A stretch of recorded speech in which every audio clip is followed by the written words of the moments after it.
workforce. Technologically advanced, everything is computerized. Good quality of work and early completion. Greater value added, greater productivity. I see a lot of technology being used. I see the construction industry booming. A vibrant industry contributing to nation building. Contributor to our economy in a very large extent. We hope to see the construction industry as active, as robust now, but with more players, more small contractors getting bigger, more Filipino contractors going abroad. We have to give dignity back to the laborers and skilled workers and construction workers, protect their interests, their rights, and their welfare. Million jobs, more than double what historically has been spent. The growth rate more than double. Creating more incomes for our people. Primary ingredient to make this vision happen. The industry should be up to date. There should be a total transformation of the industry. Uphold the values of excellence, honesty, and transparency. We see excellence, we see integrity, we see sustainability and productivity. I think we are in the right direction. The construction industry, together with the government, including the academia, should work hand in hand. We have to go out and let people know. It has to be a team effort. Kailangan natin makipagtulungan sa private institution. Then a lot more can be achieved. We also need the support of the LGUs in implementing projects. If we don't do it as a team, we won't get far.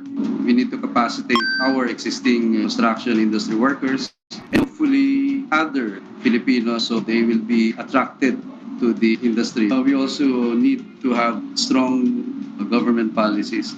We should get better to serve better. How do we make that happen? In terms of connectivity, what will I strengthen? We need to inculcate building with integrity. To make good use of analytics, make more investments on the productivity side of the industry. That means leapfrogging. Structure is enabling investment. The best policy is to support the construction industry. It's high time that the government takes an active role. We will not focus only on metropolis, but probably on the countryside, so other areas can be developed. The roadmap happen. We have crafted the action plans. The new roadmap is the framework of how or what needs to be done in the construction industry. If we can follow this roadmap, the future leaders of the country, then maybe the continuity will be there. Pushing in the same point so that we will move the box forward where we want. Hindi titigilan yung programa. So that's the basic point of our focus on why this roadmap is very important. Filipinos can do it. If we can come together and prove that this roadmap is something that will benefit the country, then I believe that's one hurdle that we can.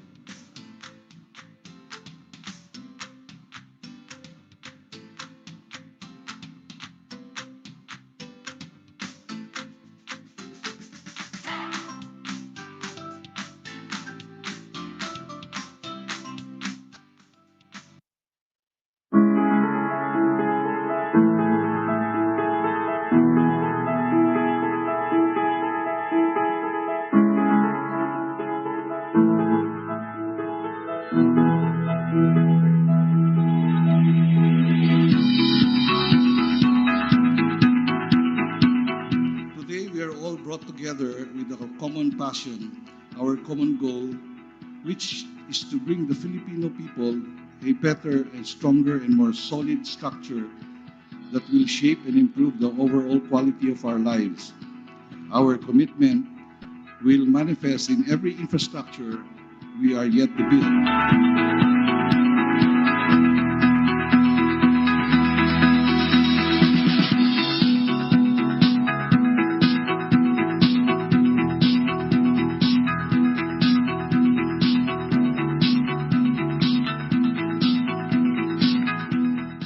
We can do so little. Together, we can do so much.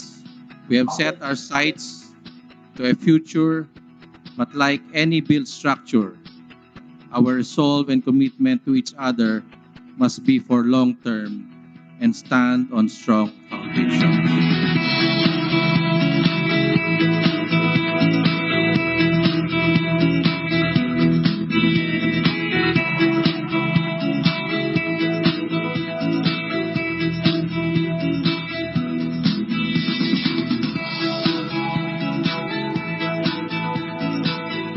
The team Tatag at Tapat. This construction roadmap encapsulates all the aspirations of the four pillars of the construction industry roadmap: the institution, productivity, sustainability, and globalization.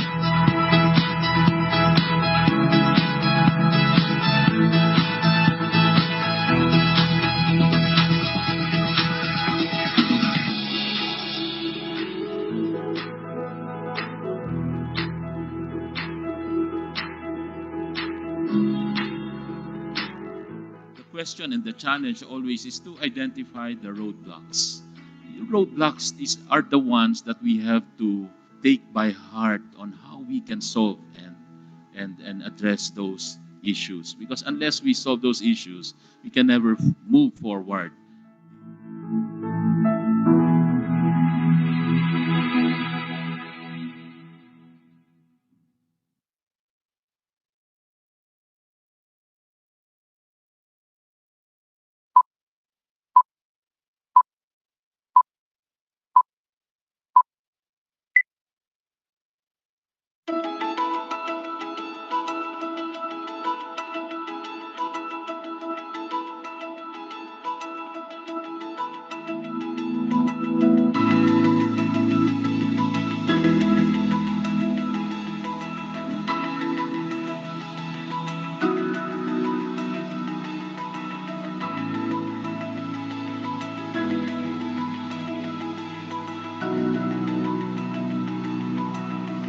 Morning, everyone, and welcome to the 4th Philippine Construction Industry Congress. This is a sector which I have been following on literally a daily basis. Hence, this 4th Philippine Construction Industry Congress is a great start to 2020, considered in Chinese horoscope as a year of new beginnings.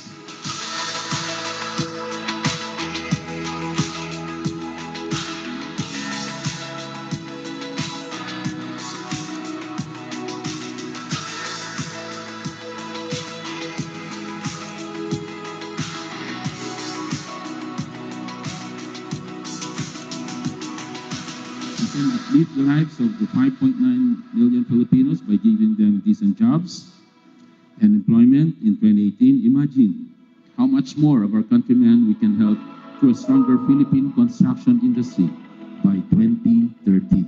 That's why I'm calling on all stakeholders to remain resolved in achieving the roadmap's vision to power up our economy.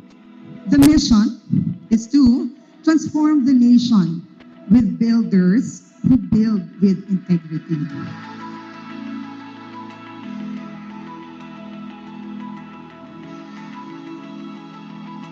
I think we're all prepared to hear about the action plans. The design of this building is meant for you to actually talk to each other. Tatag at Tapat.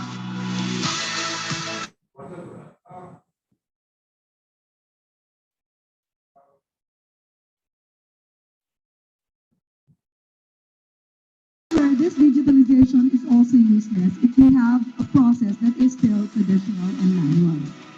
So this is where digital transformation comes in. It is about complete rethinking of the organization, starting from the top, starting from the management.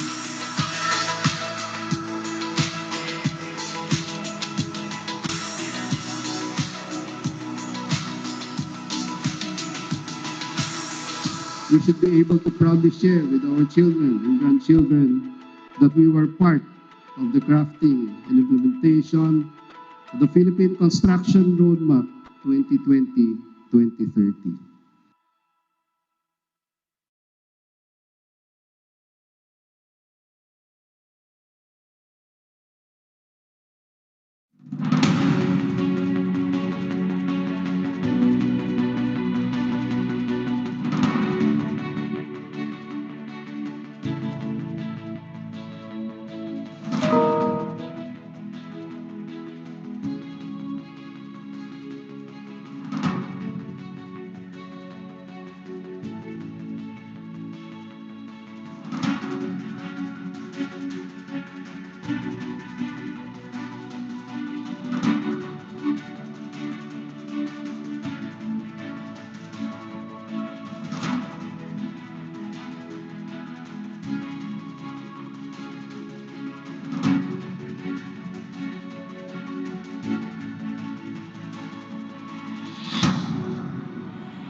Congratulations to Chairman Sid Consuni and the Philippine Overseas Construction Board in the holding of your week-long virtual construction conference on your 44th anniversary week. We live in a world of uncertainties in which we need to be agile to respond to any challenge like the global health pandemic, rationalized incentives, less government subsidies, liberalization of economic activities, stiffer competition, and many others. Before COVID-19, the Philippine construction industry was the only one that was posting double-digit growth due to President Rodrigo Roa Duterte's massive Build, Build, Build infrastructure development program and the complementing private sector development plans. Total construction spending in 2019 as part of GDP was at 3.2 trillion pesos, which was around 17% of GDP. Yet, even this industry was severely affected by the pandemic last year, as there were fewer workers allowed on project sites due to the need for physical distancing. Thus, total construction spending went down in 2020 to 2.2 trillion pesos, or 13% of GDP. We'd like to point out that many of the businesses in the construction industry affected by the pandemic were also micro SMEs. These comprise 97% of the over 15,000 licensed contractors of the Philippine Contractors Accreditation Board, or PICAB. The pandemic has highlighted the need for the industry to raise their productivity, invest in capability building programs, and push for greater innovation and the use of new technologies. All these points have been previously identified in our Philippine construction industry roadmap, but the pandemic has shown we truly need to adapt at a faster pace, not only for the industry to survive, but to thrive in the post-pandemic future. This future also features an evolving global economic landscape, including the domestic liberalization of economic activities and stiff international competition. That's why, while construction opportunities in the domestic market are abundant due to the Build, Build, Build program, the industry needs to be versatile to take advantage of the opportunities in the global market. In this regard, the Philippines' participation in the FTA, or Free Trade Agreements, is providing an avenue to allow greater economic activity and job generation, especially with the construction industry. FTAs offer a more stable, predictable, and fair environment for Filipino businesses and investments, including those in the construction and related engineering sector. For local construction services, the Philippines was able to secure liberal arrangements in foreign markets, including 100% foreign equity participation in activities like general construction work for buildings and civil engineering, among others. Philippine-based businesses are guaranteed this arrangement through its existing FTAs with ASEAN, Australia, China, the European Free Trade Associations, or EFTA, Hong Kong, India, Japan, Korea, and New Zealand. These presently provide Philippine construction-related companies the opportunity to do business in these markets and provide their services to these countries on a non-discriminatory basis. The Philippines also has similar commitments to our FTAs. These need to be in line with the domestic laws, domestic rules and regulations that are under review with respect to foreign equity participation. These commitments will facilitate the entry of much-needed foreign direct investments on capital-heavy industries such as construction. We are also a signatory in the Regional Comprehensive Economic Partnership Agreement, or RCEP, a free trade area in the world covering about 30% of the world's population and 30% of global GDP. Through RCEP, Filipino construction companies can now provide more services in RCEP participating countries that would bring in more job opportunities for Filipinos. Assistant Secretary Alan Hefty will discuss with you our country's FTAs and how to actualize business opportunities from these in greater detail. But in the meantime, we want to assure you that the Department of Trade and Industry, through the POCB, is working to open doors for you and assist you as much as we can. The POCB is also the agency with the sole mandate of representing the Philippine construction industry in international trade negotiations. To this end, We continue to implement programs that will help our domestic players sustain their operations so that they can have a fair share of the market. For one, we are continuing to explore and promote partnerships with foreign counterparts to reskill and upskill our workers, as well as harness construction megatrends. We are also helping Filipino construction companies increase their economies of scale and expand their scope of services by actively encouraging and supporting activities that lead to the export of technical and managerial expertise. Of course, we have the Philippine Construction Industry Roadmap 2020 to 2030, which aims to achieve the twin objectives of domestic market liberalization and protection of the rights of workers and domestic companies. Furthermore, there is legislation amending restrictive economic provisions of the Philippine Constitution and other initiatives that would relax foreign participation in economic activities. This would provide a more conducive investment climate, increase job opportunities, and foster more competition and further economic growth in our country. To conclude, we hope everyone here will continue working with us in shaping a Philippine construction industry that embodies integrity, matatag, at matapat, to build a nation where all Filipinos can enjoy the fruits of our country's inclusive growth. Maraming salamat po at mabuhay tayong lahat.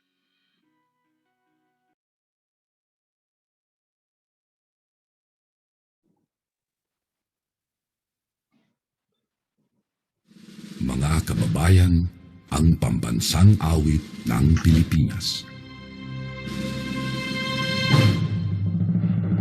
Kayang magiliw, dalas ng sinakanan, alam ng puso, sa dikit mo'y buhay. Lupang hinirang, tuyag ka ng magiting, sa manlulupin, di ka pasisigil, sa nagagang tutok sa simoy at sa langit mong pagaw, ay hinagang tulad, awit sa paglayang minamahal.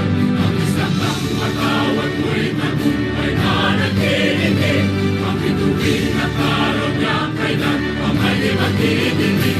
Lumalang araw ng walhaging pagsinta, buhay ang langit sa piling mo. Ang inigaya na pagkay mga amin, ang mamatay ng dahil sa'yo.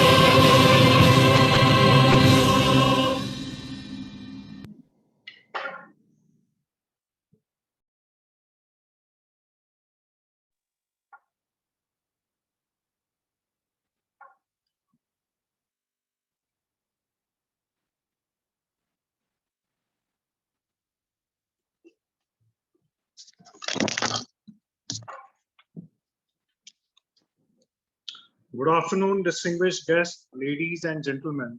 I am Nishikant Singh, First Secretary, Economic Commerce and Head of Commercial Wing from the Embassy of India in the Philippines. Over to you, Aisel. And I am Aisel Anulin from the Philippine Overseas Construction Board. We will be your co-host for this afternoon's virtual conference on Philippines-India construction and infrastructure opportunities. Our first speaker is a lawyer by profession, born and raised in Manila, and with extensive experience in both the private and public sectors. He served in various capacities as representative of the 4th Congressional District of Manila, Commissioner of the Philippine Racing Commission, Pamantasan ng Lungsod ng Maynila member of the Board of Regents, and a Senior Deputy Executive Secretary at the Office of the President. He is a full-blooded alumnus of the San Beda College, where he completed his primary and secondary education and earned his law degree. He passed the bar exams with 100% rating in taxation. After graduating with honors, he earned his political science degree at the St. Vincent College in Pennsylvania and Master of Laws degree at the UST. To formally open today's virtual conference, let us all give a virtual round of applause to the Ambassador of the Philippines to India and Nepal, His Excellency Ramon S. Bagatsing Jr. Thank you very much, Ms. Anulin and Mr. Singh. Pleasant good afternoon to all the participants here on the Philippine-India construction and infrastructure opportunities. It is an honor for me to greet all of you. And first of all, recognize the Philippine Overseas Construction Board of the Construction Industry Authority of the Philippines, the PTIC New Delhi, your hardworking commercial here, and the Embassy of India, headed by my good friend, very diligent and also hardworking Ambassador Kumaran, and to all the top-notch and heavyweight participants, who are the major industry players in the construction field, for organizing this relations between the Philippines and India through joint ventures in the construction and infrastructure sector. This is one of the many seminars that have been organized by the Indian and Philippine embassies. We've had seminars on the agricultural sector, tourism, the health sector, renewable energies, trade sector, which we hope will result in a preferential trade agreement between India and the Philippines in the near future. Of course, the IT sector, wherein India is a major player in the Philippines. And I think this is the second seminar we have on construction and infrastructure. This sector, construction and infrastructure, remains the key driver of the construction industry in the Philippines amid the impact of the COVID-19 pandemic. In the last 5 years, before the pandemic, the construction sector was growing at an annual average rate of 10%. And now with the government's infrastructure flagship projects, the BBB and the PPP Center is still very much involved. The construction sector generated as much as 4.4 million jobs in May, which represented 18% of the total employment for the said month. There are vast opportunities in this sector. Let's share our comparative advantages, establish linkages, because the Philippines has sound policies to create a positive environment for collaboration. In the renewable energy program, we highlighted that the Philippines placed third in the geothermal global ranking on installed power generation with a capacity of 1,900 megawatts. The Therma Prime Drilling Corporation, with their drilling expertise, which aided in the acceleration of geothermal development in Kenya, offers possible areas of cooperation with India in terms of knowledge transfers of geothermal capabilities. Among the 5 founding members of the ASEAN, the Philippines has the youngest workforce, well-educated and prepared professionally, with the median age of 25 years. This young workforce, with a 110 million population, continues to grow at 1.4% rate, which is advantageous to our country's economic growth. At present, the Philippine government showcases at least 112 IFPs approved by the National Economic and Development Authority, composed of rail projects, irrigation projects, and international and local airports. GMR has had a very successful exposure and working experience with the Philippines, being involved in the Cebu Airport and the New Clark International Airport. These are just among some of the projects that the Philippine construction industry can seriously take a look into. Let us also promote partnership and collaboration with the Philippine construction companies for the development of the projects here in India. It's time for us in the Philippines, to act east. It's time for us to take a serious hard look on the opportunities outside of our boundaries. We had this presence before in the 70s. We were involved in projects in Nepal, Bhutan, and some involvement here in India. So this was our top export in the 70s. So there is no reason why we cannot do this again after 50 years. The government of India, and I'm sure the other speakers can expand on this, has allocated at least US $1.4 trillion infrastructure budget under their National Infrastructure Program for Energy, Urban Roads, and Railways. So with this seminar, we hope that Philippine participation of the construction industries in joint ventures and infrastructure projects in India will become a reality in the same way that the Philippine government eases foreign restrictions for foreign construction companies to participate in our local construction projects, IFPs, and PPP infrastructure projects. As in other seminars that we have been doing almost weekly, we hope that at the end of the day, there will be B2B tie-ups. We hope at the end of the day, there could be leads that will be turned into reality in the near future, and that this will be time-bound and results-oriented. The embassy here in New Delhi is always open for whatever it is that you will be needing. Again, mabuhay and namaskar to everybody. Good luck. Thank you very much, His Excellency Ramon S. Bhagat Singh Jr., for a very encouraging message.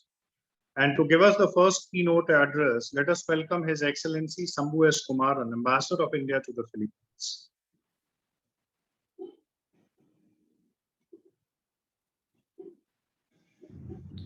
Namaste and Mabuhay. It gives me great pleasure to be able to address the opening session of the India-Philippines Construction Infrastructure Opportunities Conference.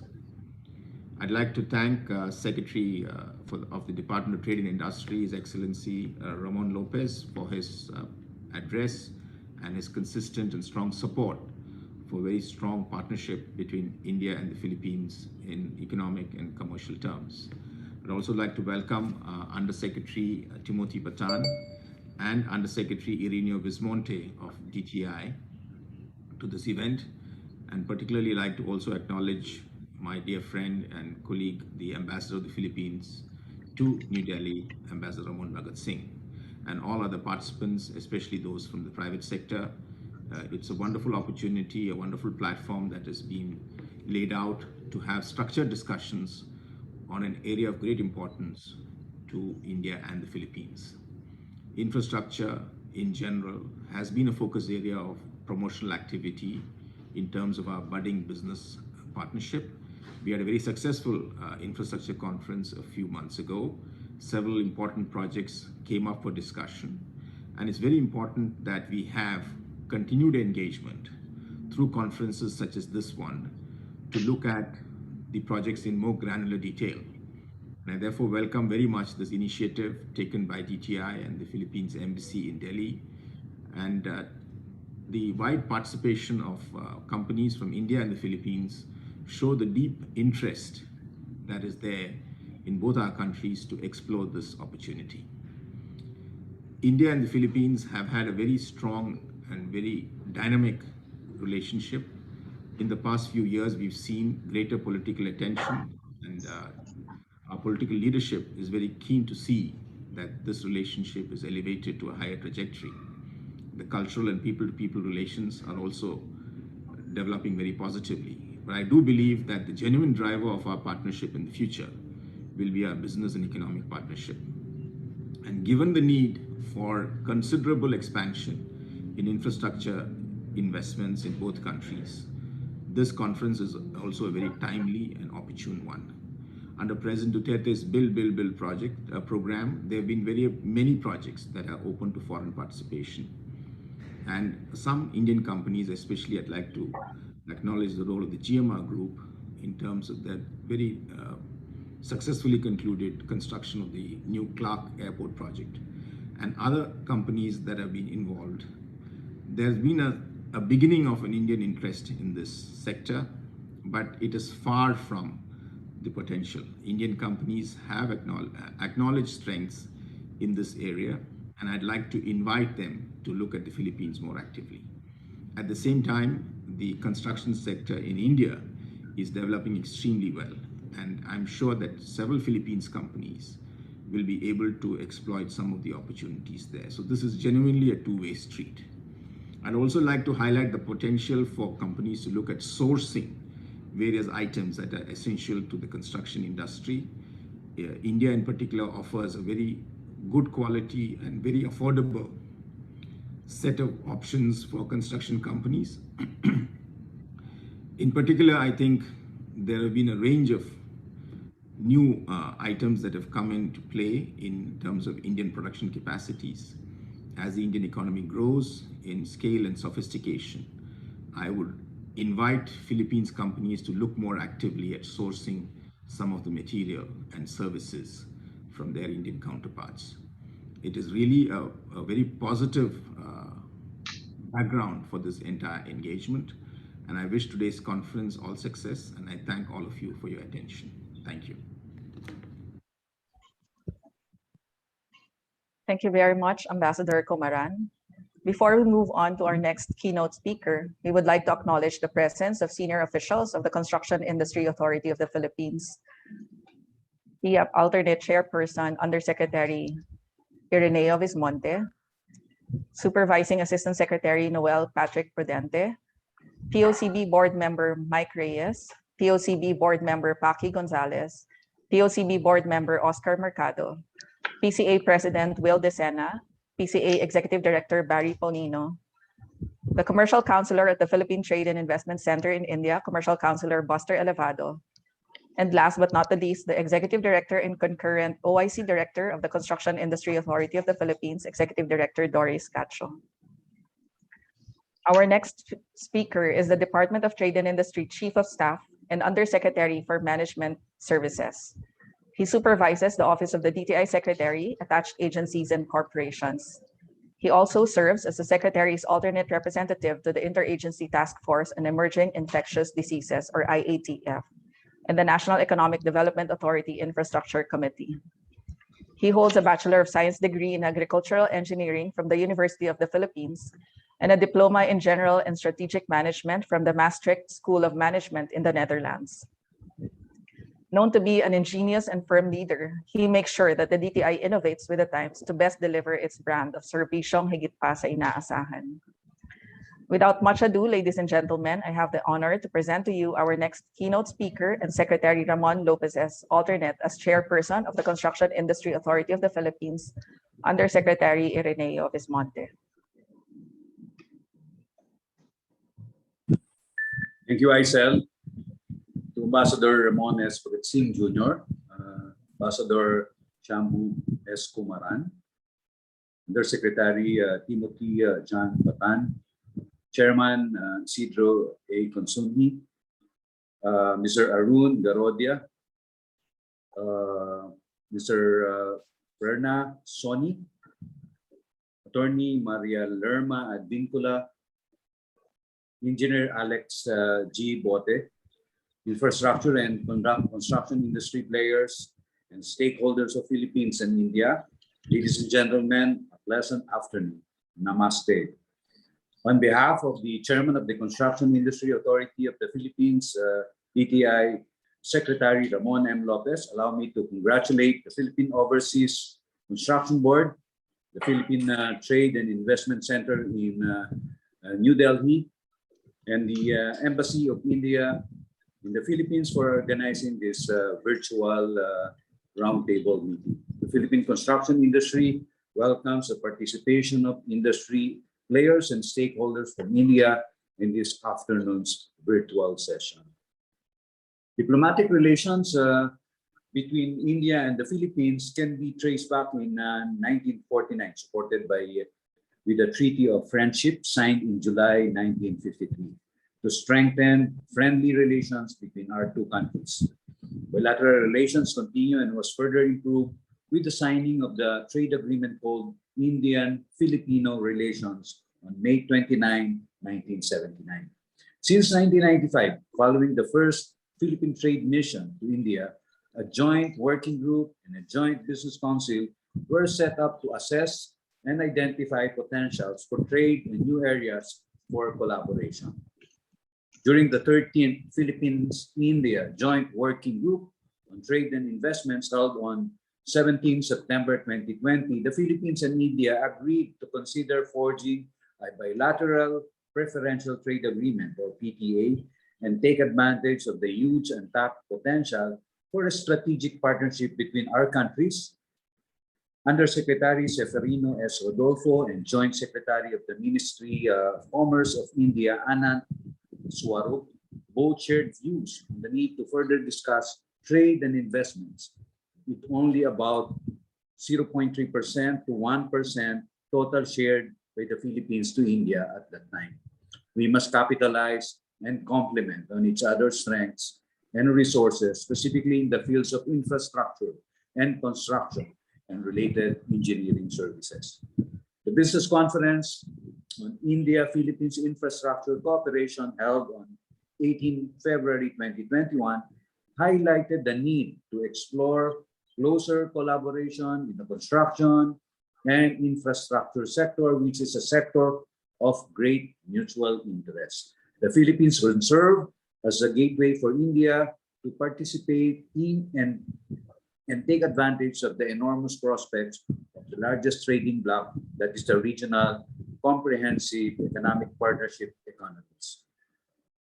The Philippines has been a major corporate exporter of technical and managerial expertise in the construction since the 1970s, contributing largely to the economic development of Filipinos, bringing foreign exchange earnings and huge employment opportunities. During the virtual courtesy call of the Ambassador Kumaran to Secretary Lopez in April 2021, the Ambassador articulated India's interest to learn about geothermal energy from the Philippines as part of his country's initiatives to further their plans on renewable energy trade.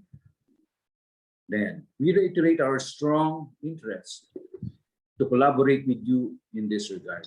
From no electricity produced from geothermal power in 1977 to nearly 1,000 megawatt production in 1984 to being the world's second largest geothermal producer in 2005. The Philippines has developed the industry expertise, technology, skills, and best practices, creating positive and balanced outcomes for the environment, business, and society.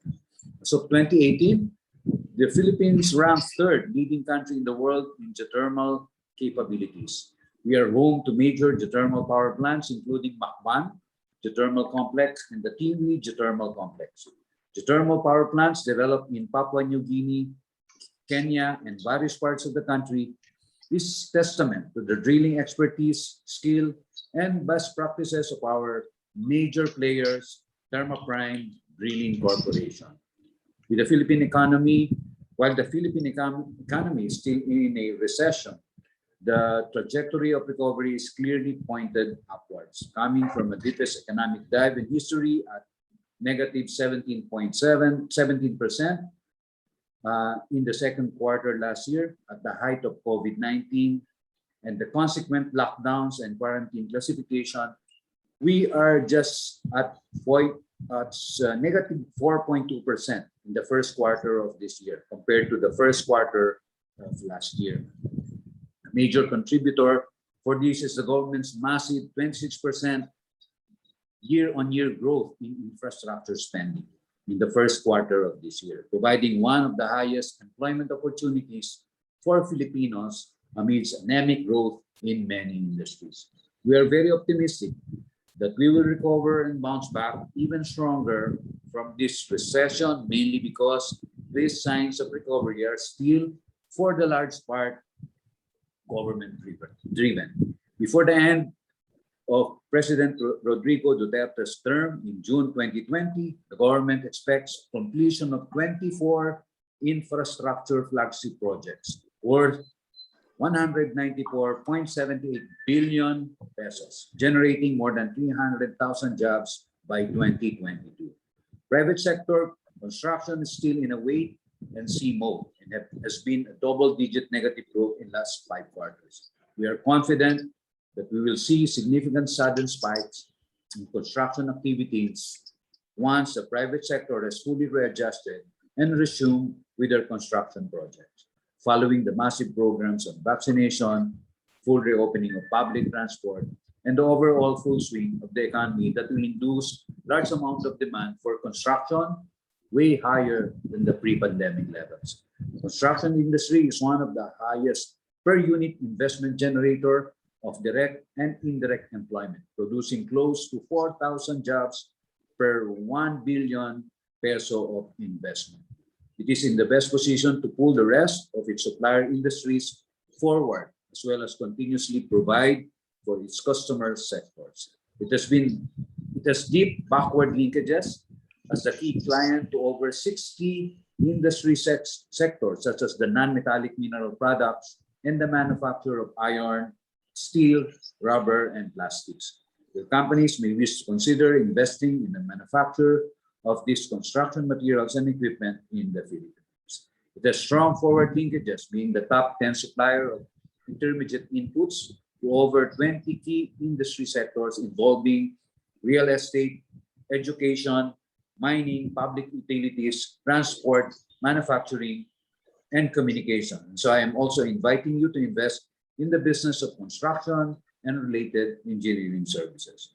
We continue to pursue initiatives that would create a climate conducive for business and investment, such as Republic Act 11032 for the ease of doing business and efficient government service delivery, or Anti-Red Tape Act, and the Republic Act 11534 for the Corporate Recovery and Tax Incentive for Enterprises, or the CREATE Act. The CREATE law aims to attract more foreign direct investment to generate more jobs and accelerate our recovery by bringing our corporate tax rate at levels closer to our ASEAN neighbors and enhancing our fiscal incentive system, enhancing accountability and transparency through the Fiscal Incentives Review Board. Just recently, the President certified the necessity of the immediate enactment of the amendments to 3 legislative measures: the Public Service Act, the Foreign Investment Act of 1991, and the Retail Trade Liberalization Act of 2000 to provide a more conducive investment climate, increase job opportunities, foster more competition, and further spur the country's economic growth. Congress has likewise passed on third and final reading the resolution of both houses amending the restrictive economic provisions of the 1987 Philippine Constitution. In 2015, the Construction Industry Authority of the Philippines liberalized the industry by allowing 100% foreign participation through the quadruple A category regular license, with annotation for a minimum equity of just 1 billion pesos, or about 1.5 billion Indian rupees as of August 4, 2021. 100 foreign equity participation is likewise allowed for projects under PPP, or private-public partnerships, to be discussed by later on by Director Advincula of the Build, Operate, Transfer, and international competitive bidding of foreign funded projects, or those employing proprietary technologies. Up to 40% foreign equity is allowed for contracts for the construction and repair of locally funded public works under Executive Order Number 65, or the 11th Foreign Investment Negative List. With the Philippine Construction Industry Roadmap 2020 to 2030 in place, we are confident that the industry will remain one of the main contributors of the Philippine economic recovery and growth, providing a competitive, job-generating, and level playing field for the local and foreign construction project players. Again, thank you for this opportunity, and we certainly look forward to build mutually beneficial partnerships with India as we continue to build a post-pandemic future. Together, let us make it happen in India, in RCEP economies, and the rest of the world, and let us make it happen in the Philippines. Thank you, and mabuhay po kayo. Thank you very much, Yusek Alvimonte, for the very inspirational message. Now the session 1 will focus on the Philippine construction industry updates and opportunities.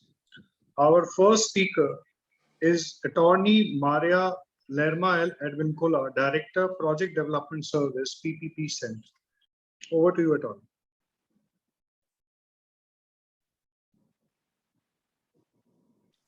Hello, good day to everyone. Good afternoon to those based in the Philippines, and good morning to those in other parts of the world. Unfortunately, Director Lerma Advincula will not be able to join us in this conference webinar due to some urgent matter that she had to attend to.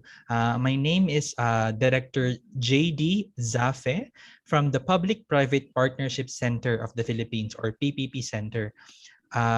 We are very thankful to the organizers of this event for inviting the PPP Center in giving the opportunity to discuss the projects, PPP projects in the pipeline, as well as other developments in the overall infrastructure space here in the infrastructure space and opportunities here in the Philippines, together with our colleagues from the Department of Transportation. And I understand Undersecretary Batan will also be joining us later on in this program, as well as Director Alex Bote from the Department of Public Works and Highway. Let me share my screen, if I may. All right. To begin with my presentation.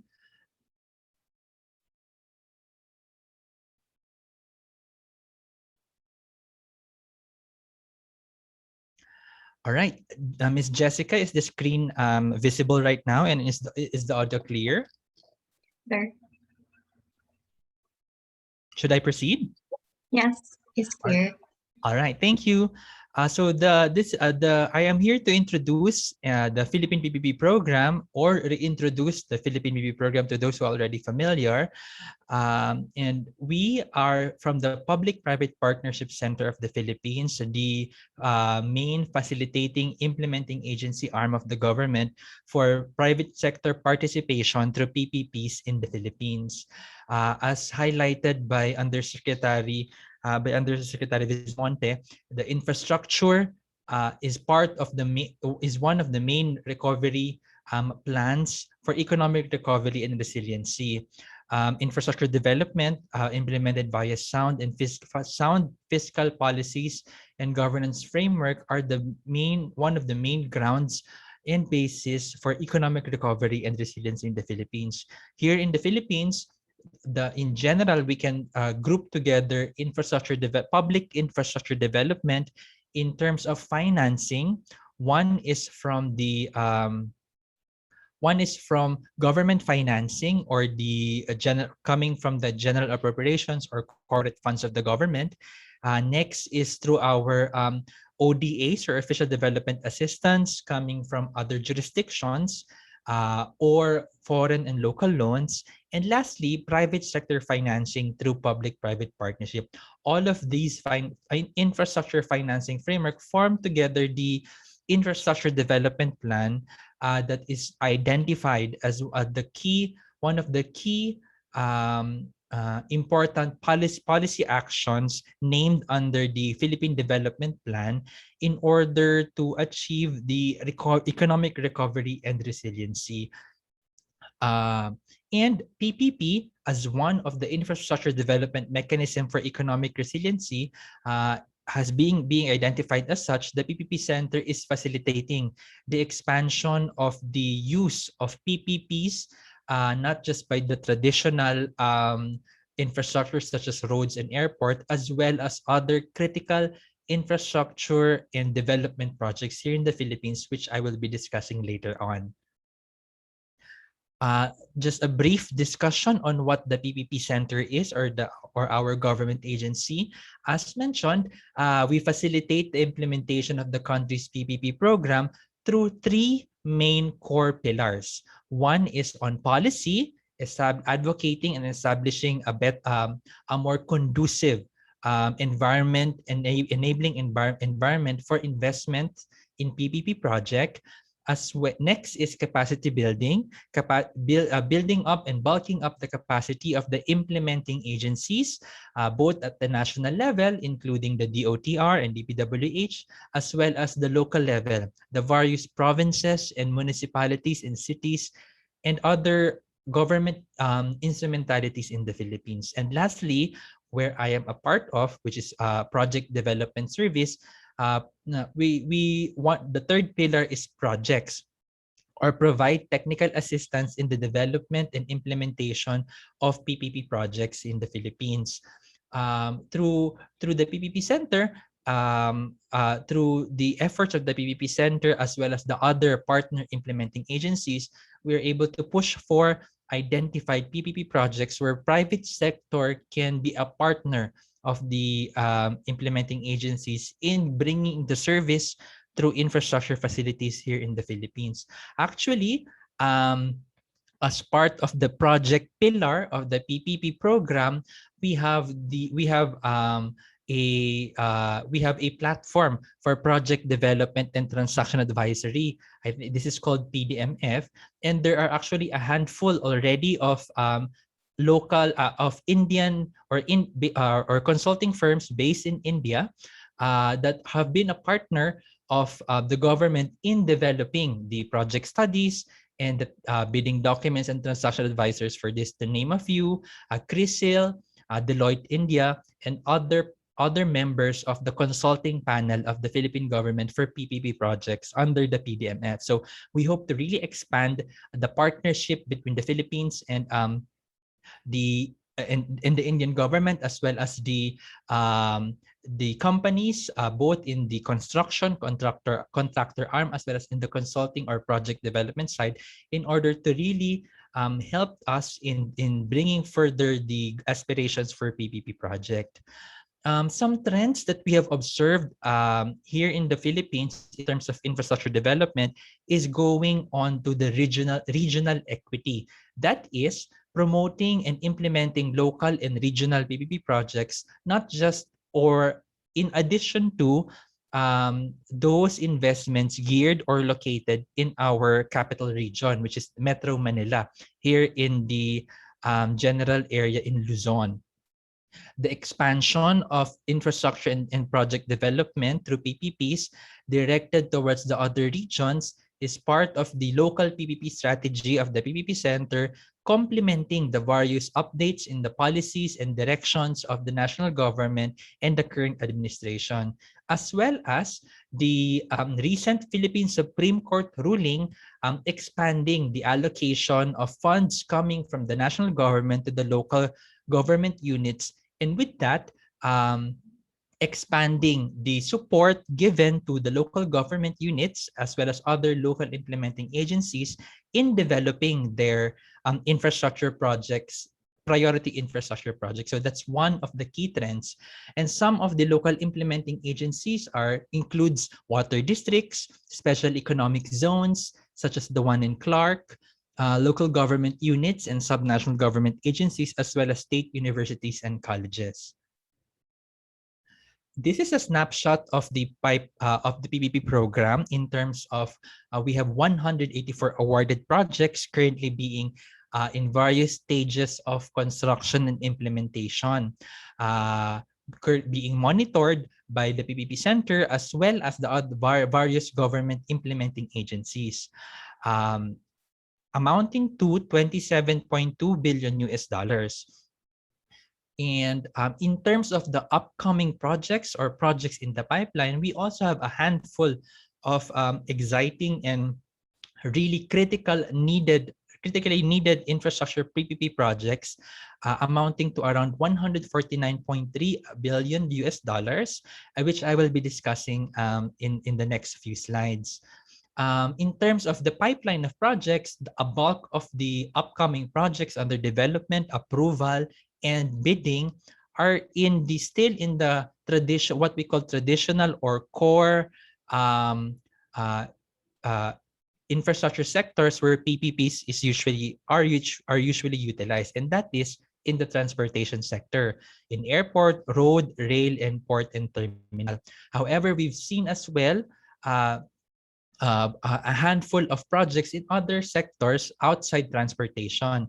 In upcoming projects in the pipeline are health, which includes hospital facility and services, vertical infrastructure, which are government property and development, and IT systems. For the local PPPs or those that are being implemented by local government units, there's a focus on water supply and sanitation, solid waste management, and vertical infrastructure as well, including public markets and slaughterhouses. However, other than these identified, there are emerging sectors in local PPP projects, such as in tourism, health, and renewable energy. So diving further in this pipeline of projects, which we hope might interest our guests here in the webinar from Indian or companies based in India to look further in this upcoming projects or projects in the pipeline. These are the few slides. And I think for this one, in the select PPP projects in the road sector, I think Director Alex Bote will be able to flesh this out further and also discuss projects that are not PPPs or tagged into other financing forms. But this one is just a snapshot. We work together with DPWH. DPWH is working on the Central Luzon Link Expressway Phase 1, O&M, and Phase 2, as well as in Metro Cebu Expressway and in the Quezon Road project. So these three roads are scattered in the various main regions of the Philippines. Central Luzon Link is in Luzon, Metro Cebu is in Visayas, and Quezon Road is in the northern part of Luzon.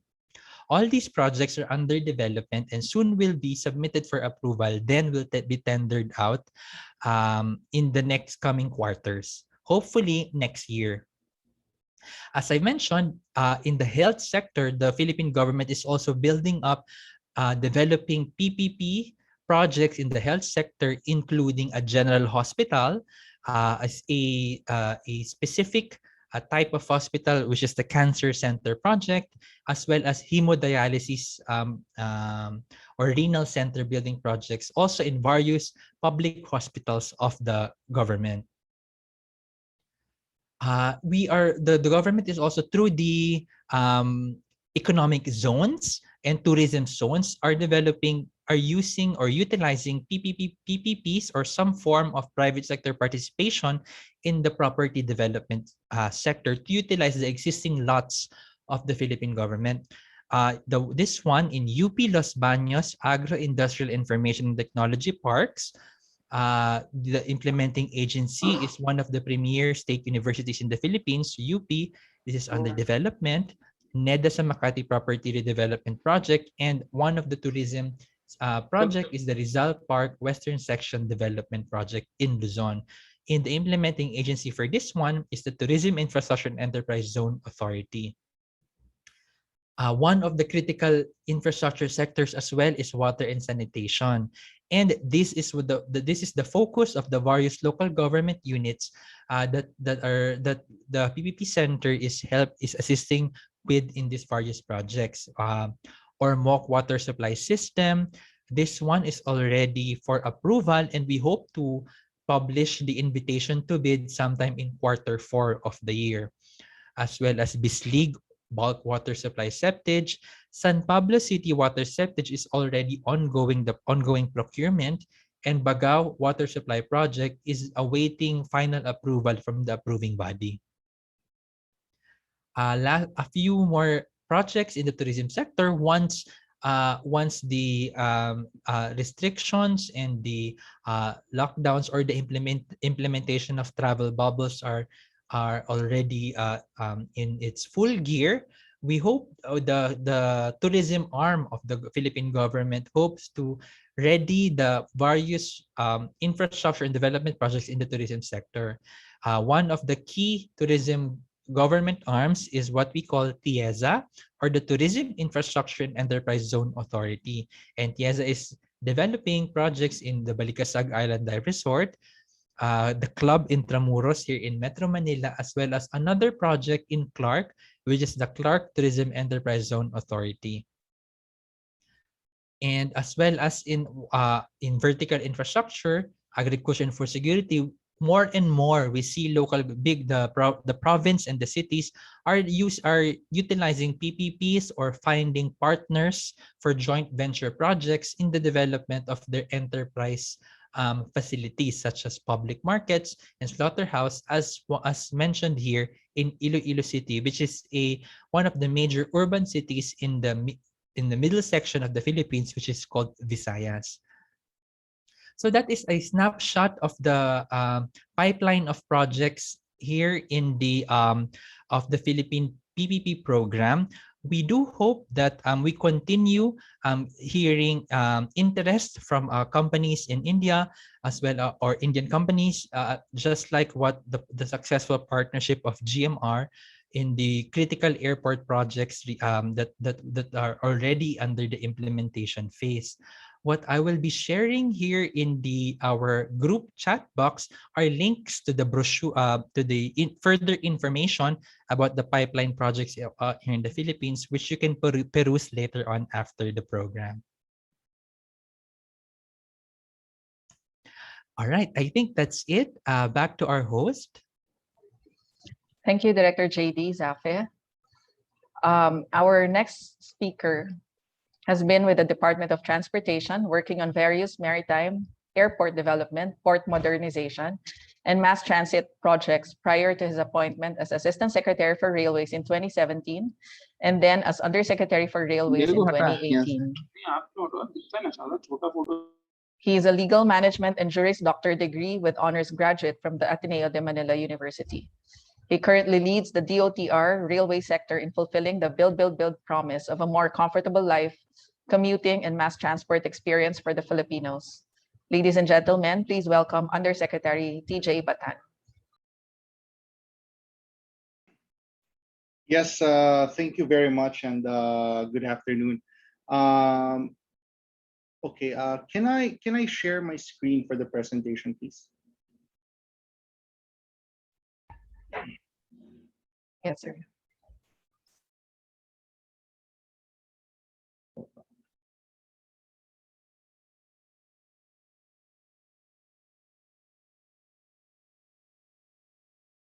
Here. Can you see my screen? Yes, sir. We can see. Yes. Thank you very much. First of all, I would like to thank the organizers of this event for the opportunity to share what we have been doing in the DOTR, particularly in the railway sector. So first of all, on behalf of Secretary Tugade, good afternoon, everyone. And this presentation is going to focus on the railway sector of the Department of Transportation. First of all, I'm sure everyone is aware of the Build, Build, Build program of the current administration. This is President Duterte's infrastructure plan, which started in 2016 and which is coinciding with our president's current administration. Part of the Build, Build, Build program is the Department of Transportation, and for the information of those who of our friends from India, the DOTR is composed of three sectors. So we have our road and infrastructure sector, we have our ports and maritime, we have our aviation and airports, and of course our railway sector, for which I am in charge of. I usually start my presentations with this slide just to give context on the transportation problem that the department is trying to solve. And what you see here is that in 2017, when we updated our transportation roadmap, we saw that we were incurring losses of up to 1.3 trillion pesos every year in annual economic costs. And this is just for our greater capital region, that is Metro Manila and our two adjoining regions. Now, to give you context on that figure, that is roughly 7% of our gross domestic product in 2019, more than twice our foreign direct investment in that year, and 10% of our total stock market capitalization. In terms of social welfare services that were foregone, because of that, you see on the right-hand side of this screen that is equivalent to more than 1 million public school classrooms, more than 2,000 provincial hospitals, and more than 4 million hectares in irrigated land. So that is why, or that is part of the reason why the Build, Build, Build program has earmarked up to 7.7 trillion pesos, or 7 to 8% of GDP for the 6-year program. And one of the largest beneficiaries of that investment is the railway sector, with almost 22%, or almost $35 billion in railway investments. Now, just to give you an idea on what we are currently building, we start with where we started. As you can see on this screen, we started in July of 2016 with a very small railway footprint. If you compare that to our similarly dense urban neighbors, this is what you see in terms of rail density. Essentially, we are last. If you look at another data set recently compiled by the World Bank in 2019, the Philippines actually ranked last among the 119 countries that were surveyed, both in terms of absolute numbers of operational railways and as well as in terms of density vis-a-vis our total geographic area. So that's why in the last 5 years, we have been undertaking an extensive development of our railway projects, which essentially translates into these numbers that you see on the screen. In 2016, we only had 77 kilometers of operational railways with 61 stations and a total of 224 operational train cars.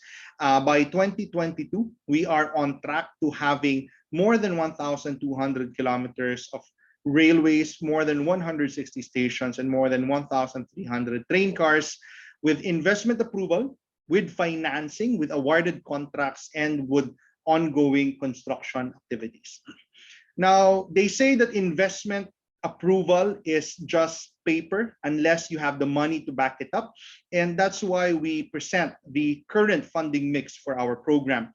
So we started in 2016 with a total of 528 billion pesos in investment approved projects. That means with approval from our highest investment decision-making body, the National Economic Development Authority. But unfortunately, out of that 528 billion, only 261 billion worth of projects were eventually financed and were eventually closed. Now, we ended 2020 with our 1.7 trillion peso pipeline financed largely by official development assistance, as you can see on the right hand of the screen. Our largest development partner is the Japan International Cooperation Agency with 48% of our entire funding mix, 27% from the Asian Development Bank, 18% from our Chinese partners, and 6% from public-private partnerships. Now, just to give you a glimpse on the current ODA financing strategy, essentially on the upper right-hand corner of the screen, at least our fundamentals, well, pre-pandemic, supported this investment program. And as you can see on the bottom part of the screen, it is obvious with our absence, almost a dearth of railway infrastructure that we need to invest in public mass transport, and rail is clearly the most efficient form of land-based transport. Unfortunately, it's the most efficient, but it's also the most expensive in terms of upfront capex. And that's why with insufficient internally generated funds in the short to medium term, just to give you an idea, the total budget of the Philippine government in 2021, in fiscal year 2021, was 4.5 trillion pesos. And our pipeline alone is already 1.7 trillion. And of course, we still are a lower middle income country, giving us access to some of the cheapest forms of financing available in the developmental market, in the developmental community. Of course, our partnership with development partners with the necessary technology. Now, just to give you some anecdotes on the current funding pipeline, we currently have the single largest Asian Development Bank project in its history. That's the North-South Commuter Railway project, with more than $7 billion in ADB financing allocated for it. And just an interesting trivia, between 1976 and 2019, the Asian Development Bank has not supported any railway project in the Philippines, and they've come back at least with a very substantial support. In terms of grant support, as you see here, we have generated more than $15 million in grant financing from the Asian Development Bank. From our Japanese partners, the story is the same. From an average of 34 billion Japanese yen in resources between 1974 to 2015, the last 3 years saw a more than double increase of that in terms of support. In terms of grant-funded or technical assistance support from the Japanese, we have generated or marshaled resources to the tune of 34 billion Japanese yen or 17 billion pesos to support us in our projects. Now, what do we use all of those support for? We use them for pre-investment studies to make sure that we have sufficiently prepared projects for deployment, capacity building and organization development, and of course, post-investment activities as well. Now, you may have investment approval, you may have financing, but unless you have the contractors on board, your project will get nowhere. And that's why we present this contractors summary for our railway projects. And as you would see here, we started in 2016, actually not 11. We started in 2016 with only 9 contracts under our management, and that became 11 because we were able to award 2 contracts within that year. We ended 2020 with 34 contracts awarded. We are now at 36. We awarded, well, today, our 36th contract. And each of those contracts has an average of $300 million contract amount per piece. We are programmed to award additional more than 30 more contracts throughout 2022, increasing our average contract amount to 22 billion per contract. Currently, we have, this is still 35. This becomes 36 as of today. And we have 17 ongoing projects, ongoing procurement, and 16 more contracts that will be published in the next few months. This is what we refer to as our contractors chessboard. As you can see here, in July 2016, we only have 9 green cells, and those are the 9 railway projects that we had. The orange cells are the projects that had NEDA board or investment approval back then, but not a single live contract. And of course, the red cells are the contract packages that did not have investment approval at all. This is what it looks like as of June 2021 with the 35 contracts awarded. And the orange cells with ongoing in them are those that are ongoing procurement. Now, just to give you an idea on the attention that we have been attracting in the sector, the only players in the global rail market that had presence in the Philippines in July of 2016 are those that you see on the left-hand side of the screen. But to date, these are the international railway players that are involved in our projects now. So now to summarize, we started again with a very low asset base in the railway sector, and we have been able to marshal more than $35 billion in resources in the last 5 years, leading to an aggressive asset buildup in the sector, as you see on the right-hand side. Now, just to give you some idea on our projects, first, the LRT-1 Cavite Extension Project, approved in August of 2000, initially funded in 2007, and finally in the first quarter of this year, we received, more than 2 decades later, we received our the first train sets in our order of 120 train cars for this extension project. In 2018, we were finally able to start construction for this 11-kilometer extension with 8 additional stations.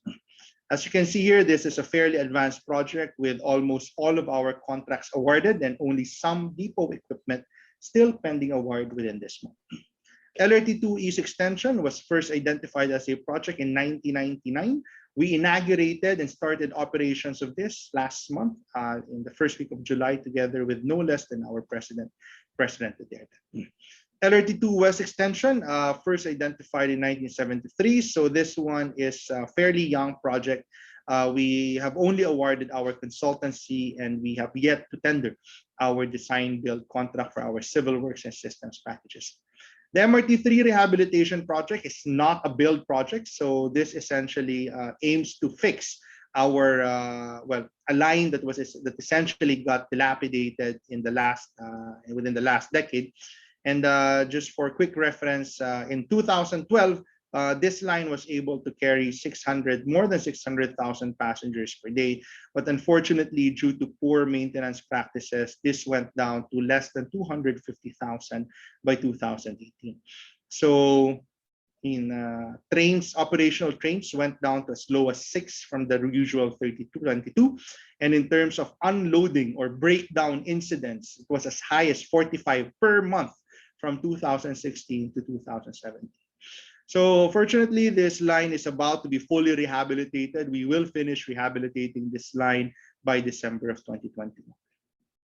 MRT4 is one of our youngest projects approved by our Investment Coordination Committee and NEDA board only in January of 2020, although this was first identified as a project in 1995. So this is going to be funded by the Asian Development Bank. We are about to award our detailed engineering design consultancy contract within the month, and we are programmed to tender out the civil works systems and rolling stock packages for this in early 2023. The MRT7 project is a public-private partnership project, first submitted as an unsolicited proposal in August of 2001, with a concession agreement signed in August 2008. Construction finally started in 2016 under the Build program, and this line is set to be completed by December of 2022, with all of our 104 train cars completed and ready for delivery from Seoul, South Korea. The Metro Manila Subway project is something that we initially thought of in 1973. Finally, it's becoming a reality with our first two of 25 tunnel boring machines having already arrived in country. So these are snapshots of our ongoing construction works and in our first 4 stations for the Metro Manila Subway project. So we are currently only working on our first contract package. We have 2 contract packages ongoing, 2 civil works contract packages ongoing tender, and 2 more, or rather 3 more civil works contract packages to be published by the 4th quarter of this year. Common Station project, first approved in 2006. So this is essentially an interchange station connecting 4 of our major lines, LRT1, MRT3, MRT7, and the Metro Manila Subway project. The North-South Commuter Railway project is what I mentioned earlier, is the single largest project of the ADB. So this is the single largest project of the Asian Development Bank, the longest commuter railway project of the Japan International Cooperation Agency, and the single largest project in Philippine history. So this is a total of 148 kilometers connecting 3 of our regions, 22 of our local governments, with a total of 35 stations all throughout.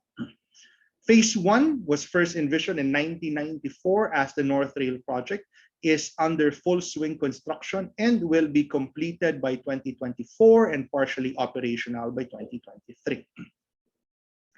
Clark Phase 2. So as you can see, we have all but 1 civil works contract package already awarded for Clark Phase 1.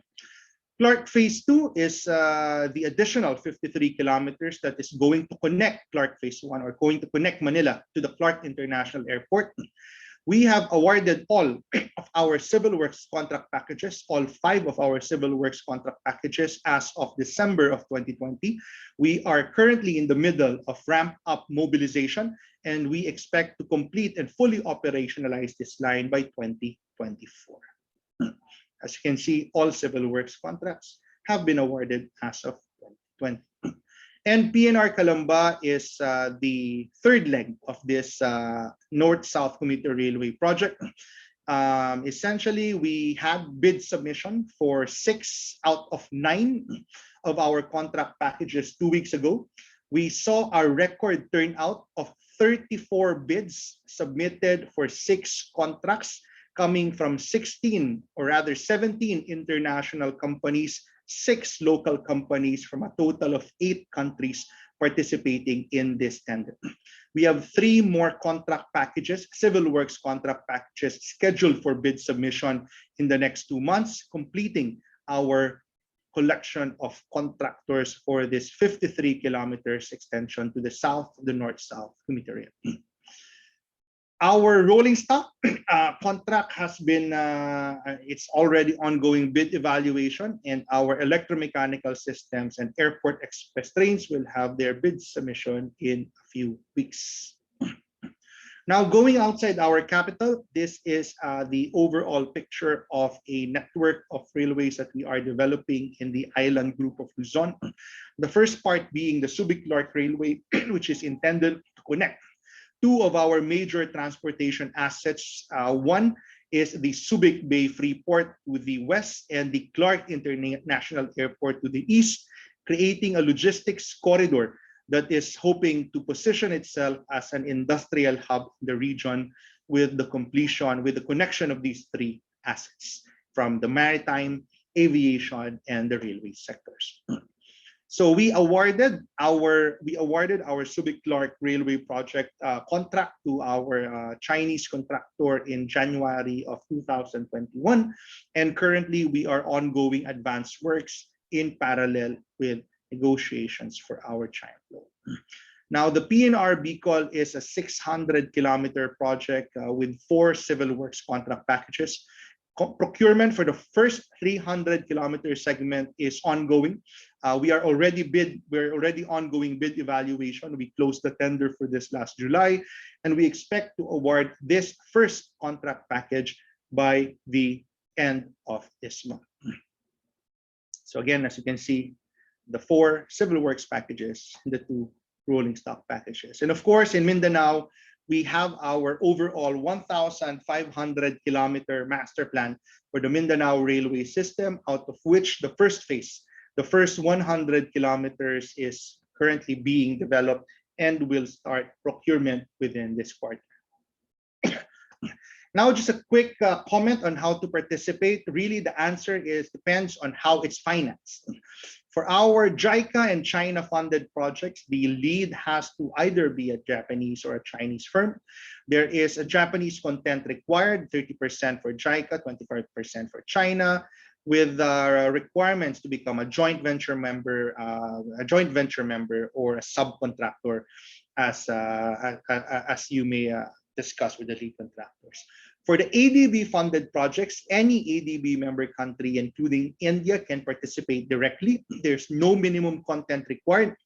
And as we have seen in our recent experience, again, in the PNR Calamba or the South Commuter Rail project, where we received 34 bids, including bids coming from 17 international companies from 7 foreign countries. For locally funded projects, there is a 60-40 requirement for infrastructure projects, but for goods, these are open to foreign companies, provided there is reciprocity with your country. I believe we do have it.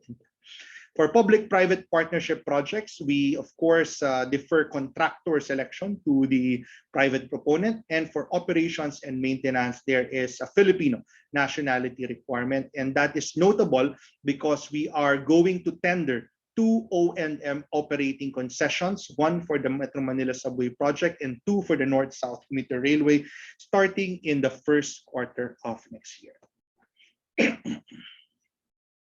So if you are interested in participating in any of these ODA-funded projects, just to highlight, even for our JICA-funded projects, there is room for subcontracting arrangements because we have taken the policy of minimizing Japanese content across all of our JICA loans. So to illustrate, in one of our tenders for 120 light rail vehicles, it started with a 70% Japanese content ratio, which led to failed bidding. But once we were able to negotiate to bring it down to 28%, it became successful.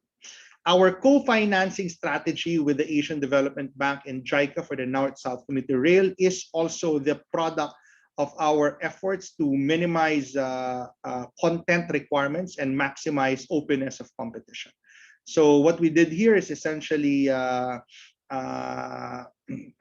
co-finance with the electromechanical systems and rolling stock covered by JICA, and with the civil works contract packages covered by ADB, which has resulted to the record-breaking bids that we have been receiving for our civil works packages. So all these have so far generated more than 40 billion or almost $1 billion in savings from 3 projects alone. So this does not include all of the other projects that generated lesser savings across the board. So now, again, I mean, why rail? Obviously, as mentioned earlier, we have a really serious mobility congestion problem in the metro, and with the capacity and efficiency of this mode of transport, we see ourselves investing in this even more. So let me skip, conscious of time. I just want to share one last or two last slides. As of now, essentially all of the projects, all of the rail projects that have been identified in our master plans in the last 2 decades, from 1999 to the 2014 to the 2017 roadmap, are already ongoing construction and implementation. So to give you a visual of what that looks like, this is essentially the 20-year history of what we refer to in the railway sector as our Pipeline 1.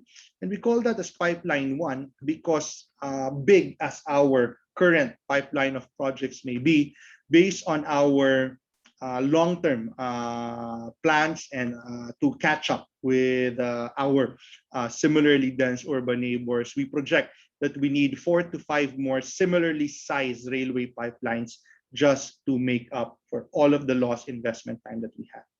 So that's it, and thank you, and good afternoon again. And we look forward to our Indian partners joining and coming in and participating in our Philippine railway sector. Thank you and good afternoon. Thank you very much, Yusek Timothy Batan, for the update on opportunities in the railway sector in the Philippines. Our next speaker rose from the ranks from then Ministry to now Department of Public Works and Highways in Philippines. While he started his career in government as civil engineering aide, he held various noteworthy positions as project manager for the Philippine-Japan Highway Loan Project Office and for the Roads Management Cluster of the Unified Project Management Office. He holds a degree in civil engineering, master's degree in management, and doctoral degree in education and human resource management. To present to us construction and infrastructure opportunities under the Department of Public Works and Highways, let us all welcome DPWH Director for PPP Service, Engineer Alex J. Bote. A pleasant day to all of you, ma'am, sirs, madam. On behalf of our Undersecretary, Maria Catalina E. Cabral, it's my great honor and pleasure to present to you the Department of Public Works and Highways Strategic Infrastructure Programs and Projects. Okay, have you seen the presentation? Okay. This is all about the DPWH infra programs and projects covered by Build, Build, Build. Infrastructure development remains the best driver of economic growth, with its multiplying effect in terms of employment and inclusive growth. The Philippine government is strengthening the Build Build program to revitalize the economy from the COVID-19 pandemic. Prior to the pandemic, to inform you, the country's 2019 spending on infra drastically increased. It surpassed the 5% GDP, which is twice as much as the country's average total spending for the past 50 years. Roads and bridges were constructed and upgraded to improve linkages and inter-island connectivity, which is important given that the Philippines is an archipelagic country. A modern, well-planned, disaster-resilient, environment-friendly, and sustainable communities being built in New Clark City. Efficient transportation, infrastructure systems were also pursued that narrow the geographical and physical divide, connecting the country, its islands, its people to the rest of the world. As the country's engineering construction arm, the DPWH implemented more than half of the Philippine government's infrastructure spending. The actual disbursements made by the department increased by 209% from 820 billion peso disbursement from 2011 to 2015 to 2.5 trillion pesos from 2016 to 2020. DPWH got mandate to undertake, letter A, the planning of infrastructure such as national roads, bridges, flood control, water resources, and other public works. Letter B, the design, construction, and maintenance of national roads and bridges and major flood control systems.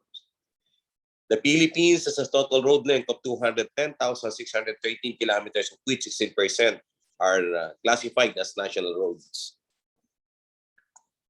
Our main objective is not only to build, but also to connect. It is important that the infrastructure project we build are integrated and complement each other for it to be sustainable and promote inclusive growth across the country. Our main strategy is to build well-planned integrated infra that will decongest and avoid over-concentration of socioeconomic activities in highly urbanized areas, and promote regional development. Moreover, infrastructures to be built and visions to make our communities livable, sustainable, and resilient. We have the Basic Educational Facilities Fund program. The Basic Education Facilities program aims to address the physical facility requirements of all public elementary and secondary schools nationwide and to provide a conducive learning environment through safe, secure, and sustainable school infrastructures. As of December of 2020, there is about a total of 144,925 classrooms were constructed in various public schools nationwide, while 2,036 school workshop buildings and other school facilities were constructed, rehabilitated, and some are improved. Evacuation centers are being built also in every region and province of the country to minimize the use of school buildings as temporary shelter. Sometimes, for those affected by typhoons and calamities during this pandemic, the regional evacuation centers were utilized as COVID-19 quarantine and isolation facilities. So that's helpful. With regards to prioritization of other projects, the government is also prioritizing projects that will enhance the capability and readiness of military and police in providing an environment of peace and security conducive for national development and overall increase in quality of life for every Filipino. We also have the tourism road infrastructure. It is our program. The Philippines is undeniably known for its natural wonders. One way to boost the ever-booming tourism industry is to construct roads and bridges leading to well-known tourist sites. Our tourism road infrastructure program is aligned with the strategic direction of National Tourism Development Plan to improve access and connectivity to tourism gateways, service centers, and tourism sites.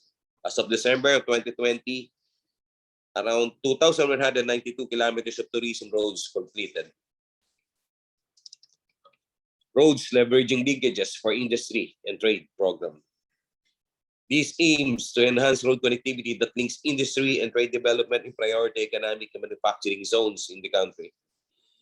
As of December of 2020, 606 kilometers of access roads leading to industries and trade corridors were completed. We also have the Kalsada tungo sa Paliparan, Riles at Daungan, Katuparan program. That's what we call. Linkages towards seaports, airports, and railway stations are also constructed under the Kalsada tungo sa Paliparan, Riles at Daungan or Katuparan program. As of December of 2020, 406 kilometers of access roads completed. Agri-Infra. This is the support program for our agri infrastructures. The government will continue to improve infrastructure that will ensure food security and will serve the farmers in the countryside. The much needed boost in our agriculture industry will be augmented by the Agri Infrastructure Support Program. Under this program, farm-to-market or local road networks are being built and improved to service our farmers in the countryside in order to ensure food security. The Philippines is one of the geographically located countries vulnerable to natural calamities and hazards, experiencing an average of about 20 typhoons every year. The PWS developed and implemented resilient infrastructure, including non-structural measures that will improve the community's capacity to anticipate, mitigate, withstand, and recover from disaster.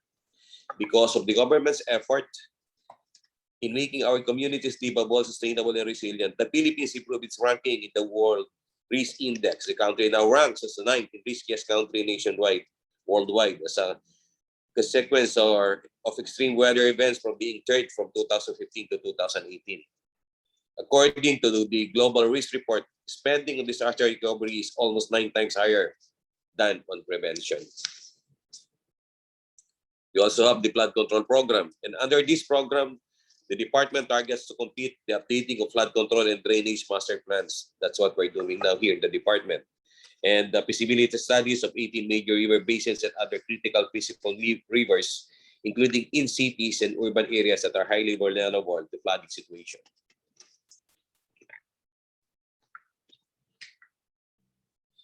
In 2009, Typhoon Ondoy hit Metro Manila, causing 11 billion pesos of damages and affected around 1 million families. Monthly average rainfall record in Manila was poured over in just one day.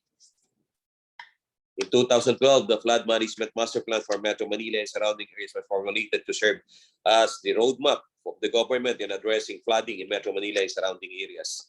There are 11 recommended structural mitigation measures with a total estimated cost of 352 billion pesos. And as of 2020, a total of around 112 billion pesos have already been programmed for flood mitigation projects, which are consistent with the Flood Management Master Plan for Metro Manila and other surrounding areas. Included projects in the Flood Management Master Plan for Metro Manila and surrounding areas are the channel improvement projects along Pasig Marikina and construction of various pumping stations. We also formulated the Inter-Island Linkage Mega Bridge Program, and DPW's envision a more connected Philippines despite its archipelagic nature.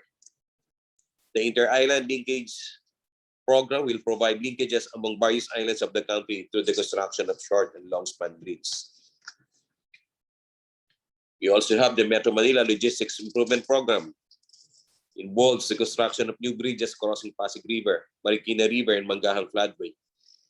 These will provide alternate linkages between major thoroughfares and increase the number of usable roadways that would decongest traffic in EDSA and other major roads in Metro Manila. Giving one example, and that is just open BGC Ortigas Center Link Road Project. This is included in the program in our road link project, which with the construction of bridge connecting Loton Avenue in Makati City with the Santa Monica Street in Pasig City. The estimated travel time between Bonifacio Global to Ortigas Central Business District will be reduced to only 12 minutes. Previously, you will take EDSA from Ortigas if you want to traverse you will travel from Ortigas onward to the other side in Global City. It will take taking EDSA will work for you around 40-45 minutes. But with this project, it will be reduced to 12 minutes. The Santa Monica Loton Bridge, or what commonly known as Kalayaan Bridge, was completed last June. That's June 12, 2021. We also have the Binondo Intramuros Bridge with an aesthetic touch. The completion of Binondo Intramuros Bridge will divert about 30,000 vehicles per day from its adjacent bridges, which are the Horos Bridge and Jones Bridge. By now, estimatedly around 65% accomplished. And I want to present you the newly opened Estrella Pantaleon Bridge. Actually, the balance of work here is only around we're dealing only in minor activities. And nearly 10,000 vehicles per day will be diverted from Makati Mandaluyong Bridge and Guadalupe Bridge to this project. We also have the Philippine High Standard Highway Network Program, and expanding the country's highway expressway will give way to regional development and will eventually decongest highly urbanized areas. DPWH will build and lay the groundwork for the 1,253 kilometers of new high standard highways and expressways in Luzon, Cebu, Davao. We're talking of around with an investment of around 800 billion pesos.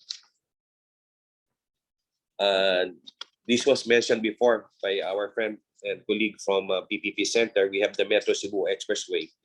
This project will serve as another north-south backbone highway, providing a seamless traffic flow from Naga City to Danao City.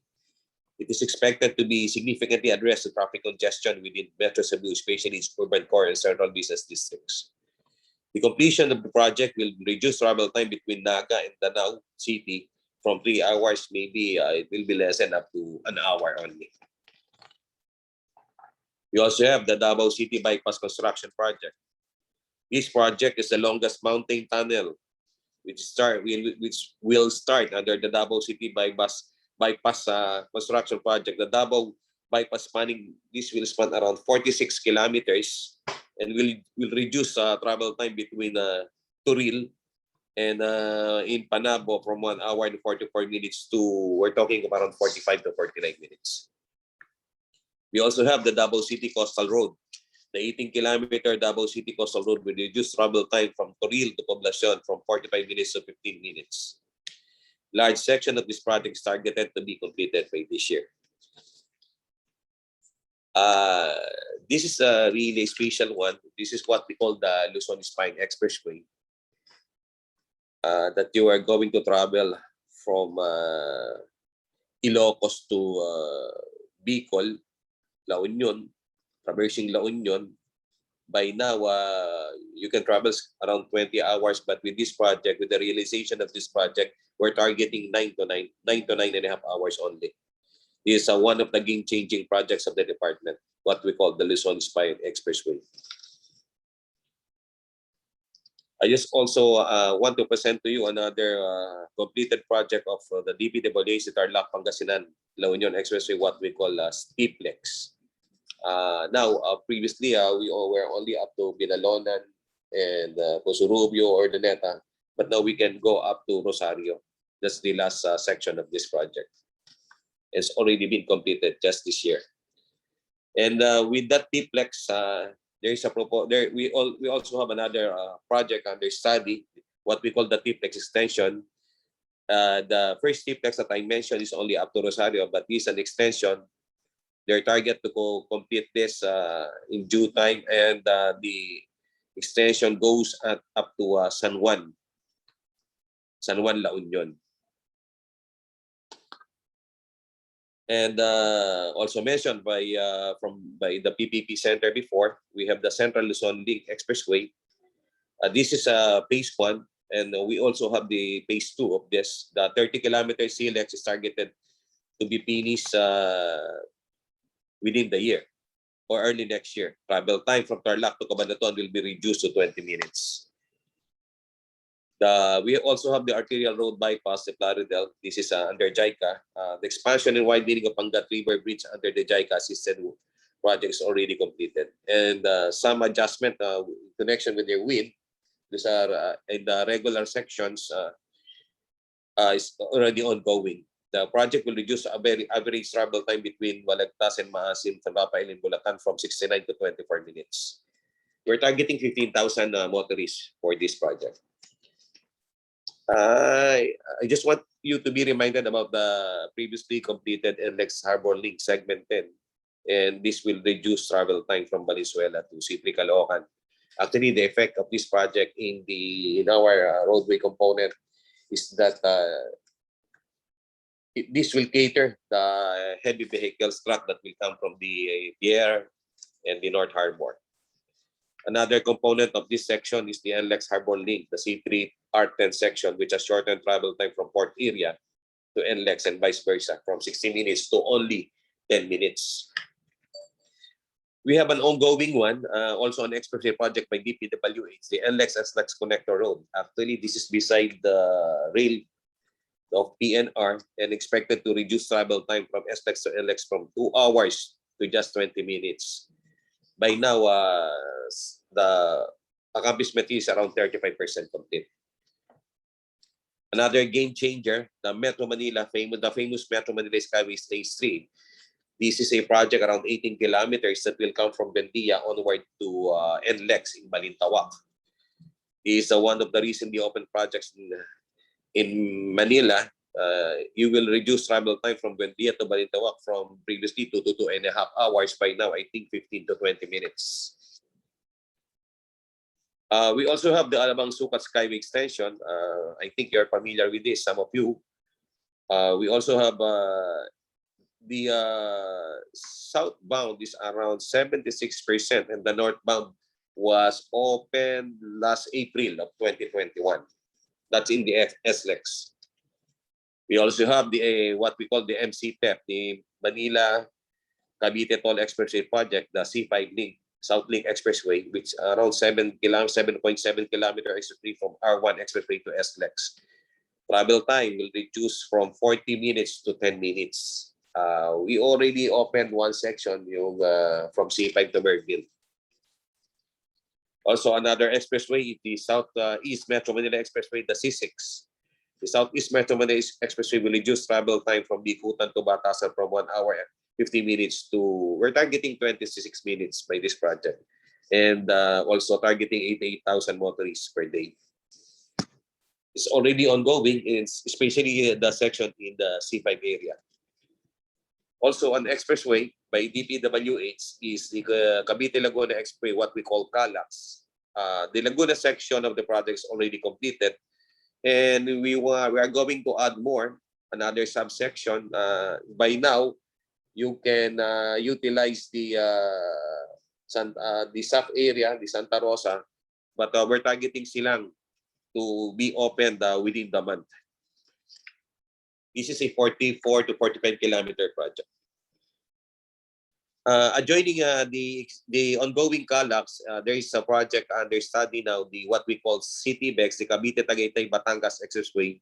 This is the planned 50.43 kilometers CTBEX will traverse mostly the rural areas of Silang, Tagaytay, Amadeo, Mendez, Alfonso, and Magallanes, all in Cavite province, and is at the onward to its end of the projects in Nasugbu, Batangas. We also have the ongoing expressway, the Toll Road 4. This is Toll Road 4 that you will come from Santo Tomas. You will going to bypass the Maharlika Highway. This is from Santo Tomas onward to Lucena, Quezon. The previously 4 hours will be reduced to less than an hour. This will benefit around 17,000 travelers per day. In continuance of the Toll Road 4, there is also under study on expressway projects, what we call the Toll Road 5 in the South Luzon Expressway. This is a very long one, around 416 kilometers, divided toll road from a terminal point of the airport, which is in Lucena, and will end. The target is in Matnog, Sorsogon. The evaluation of the project basic design is ongoing. In fast-tracking the infrastructure development, government health protocols will religiously be adhered to so as not to run the risk of exposing our workers. The new set of construction safety guidelines now in effect for the implementation of public and private infrastructure projects. At the height of the health crisis, DPWH worked with the public and private sector partners for the construction of various COVID-19 facilities. On the latest monitoring report of the DPWH task force to facilitate augmentation of local and national health facilities, COVID-19 facilities with 25,200 beds have been completed, consisting of quarantine and isolation facilities, modular hospital, off-site dormitories, out of the target 746, with a total capacity of around 27,400 beds being built by DPWH. That's the whole nation, nationwide. And with that presentation, ladies and gentlemen, these are the programs and projects of DPWH, Department of Public Works and Highways. The Build program will continue to back the Philippines' quest for greater sustained economic development. It will solve the long-held problem of traffic congestion that provided convenience to our commuters. It will also pave the way for structures resilient to calamities and will safeguard the lives and livelihood of our people. It will beget employment opportunities that can help numerous Filipino families to make a living and make ends meet. Of course, it will help us better recovery from the tragedy of this pandemic. What we build is the future and the life of our people. And as we heal as one together, sirs, madam, we build as one. And again, colleagues, thank you very much for the opportunity of presenting the programs and projects of our department, the Department of Public Works and Highways. Stay safe, everyone. Thank you very much.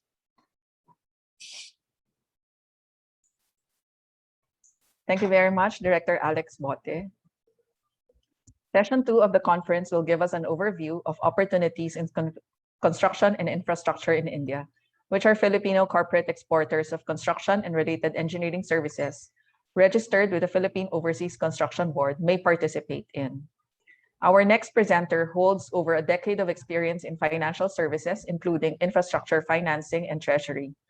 She currently co-leads the Financial Investors Initiative Infrastructure, Real Estate, and Energy verticals at Invest India, the National Investment Promotion and Facilitation Agency of India. Her focus at Invest India has been on attracting institutional investors such as sovereign wealth funds, pension funds, and private equity to invest in India. She contributed to India's first asset recycling project, which saw investments of $1.5 billion, and has been working with the government and private entities across sectors to introduce new asset classes and create investment opportunities in the country, including rolling stock PPP and opportunities in the distressed space, among others. She has previously worked at General Electric's corporate treasury. Her experience includes managing structured financial transactions for GE, including acquisitions, divestitures, and restructurings for over $600 billion, structure and subsidiary optimization, and global liquidity and investment management.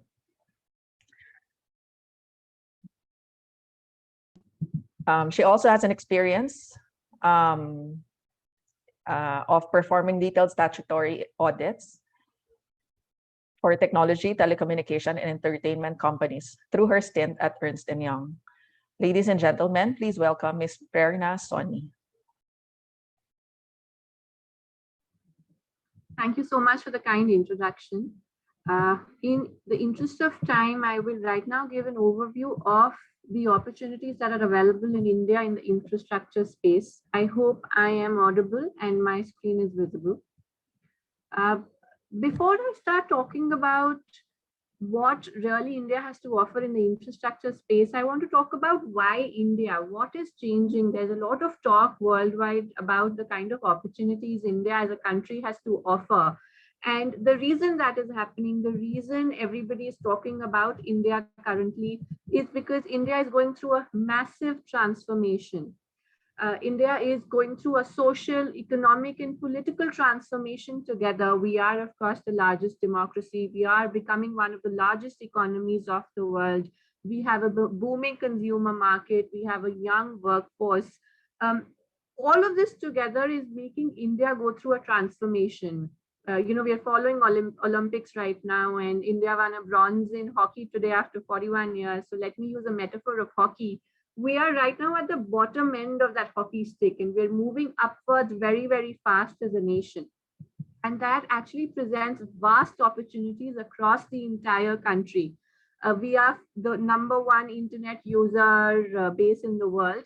Very interestingly, we are the second largest base of people who are still not on the internet. That goes on to show the amount of opportunity that India has to offer.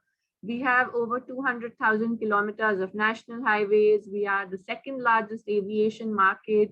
There's significant amount of large things happening in India. And as you can see from this one slide that I have, as a country, we don't talk small numbers. I was listening to all speakers from Philippines, and I was very impressed on how Philippines has a very structured view and a structured perspective on what they would want to build.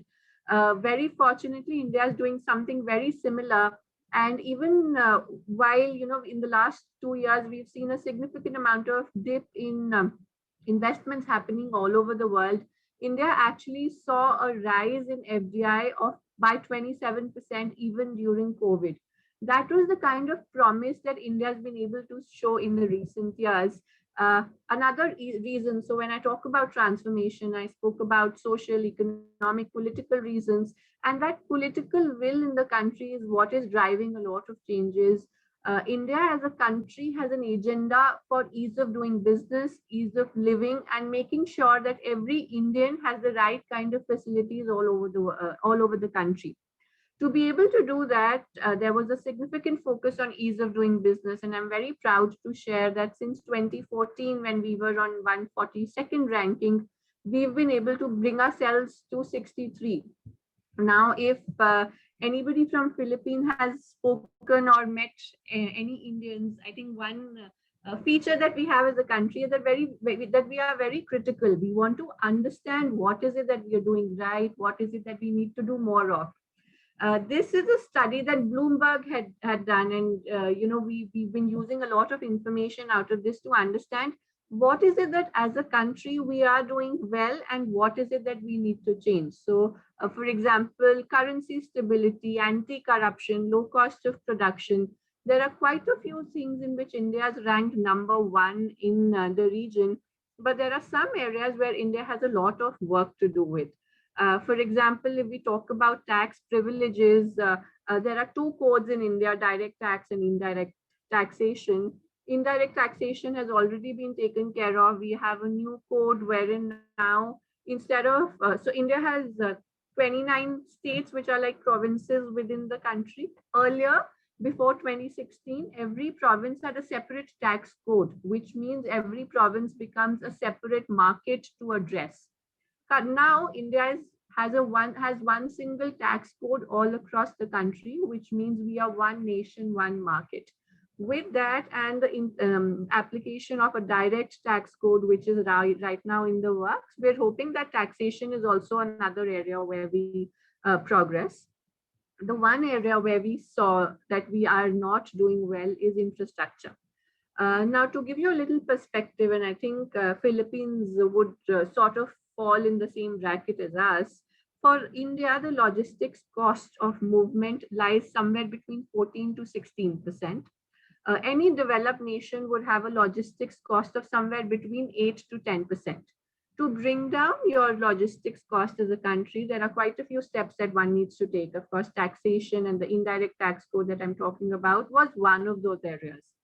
To be able to take care of the rest of it, the next big plan that India has is that on infrastructure. Now, I'm also, I was looking at the plan that Philippines has, and I think there's been a transition in the thought process, and India has also gone through this transition.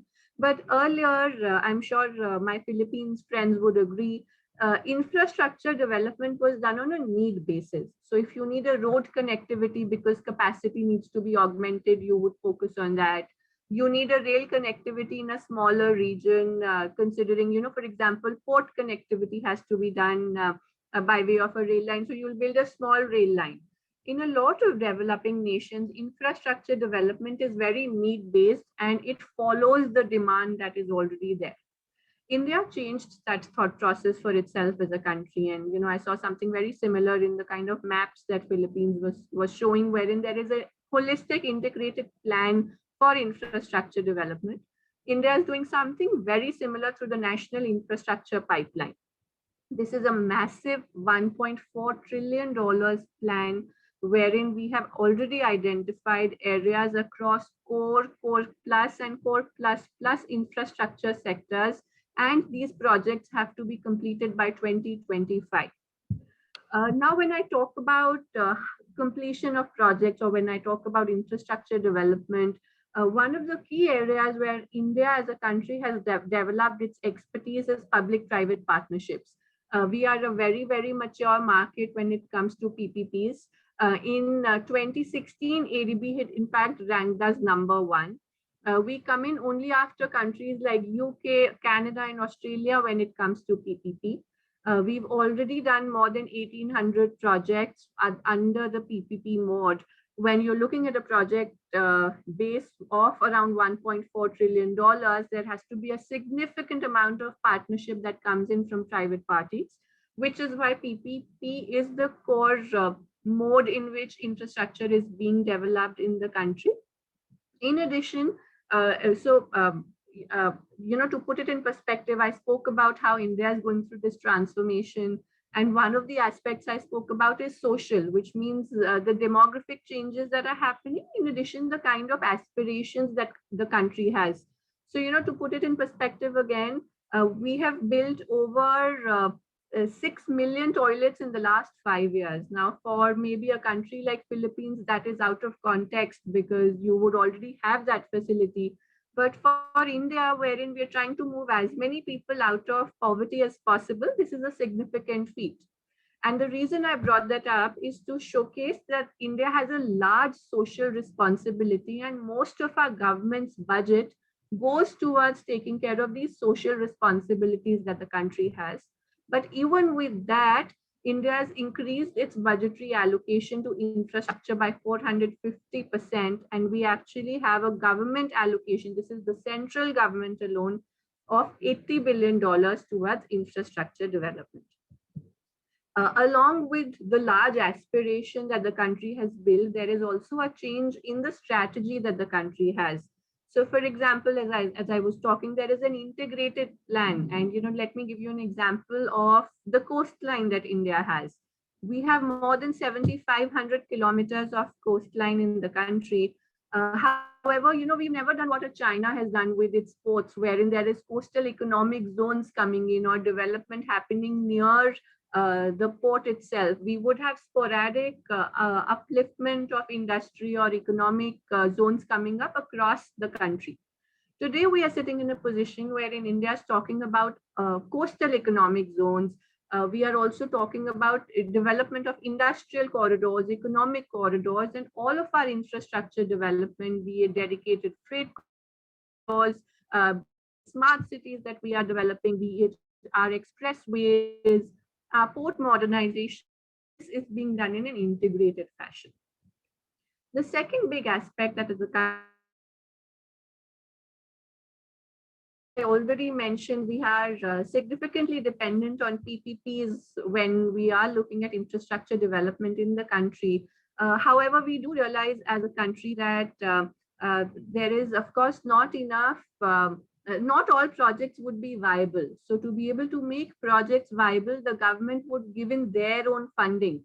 So we've come up with a concept called viability gap funding, wherein in a PPP project itself, up to 40% of the total project funding is provided by the government upfront, and only 60% is left for the private party to raise by way of debt and equity to make the project viable for the private party. So this is just one example of the various models that India is using to be able to make projects investable.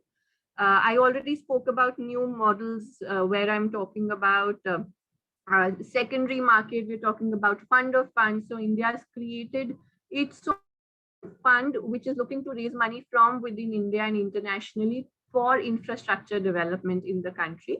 And there are newer avenues. So for example, I spoke about high-speed railway.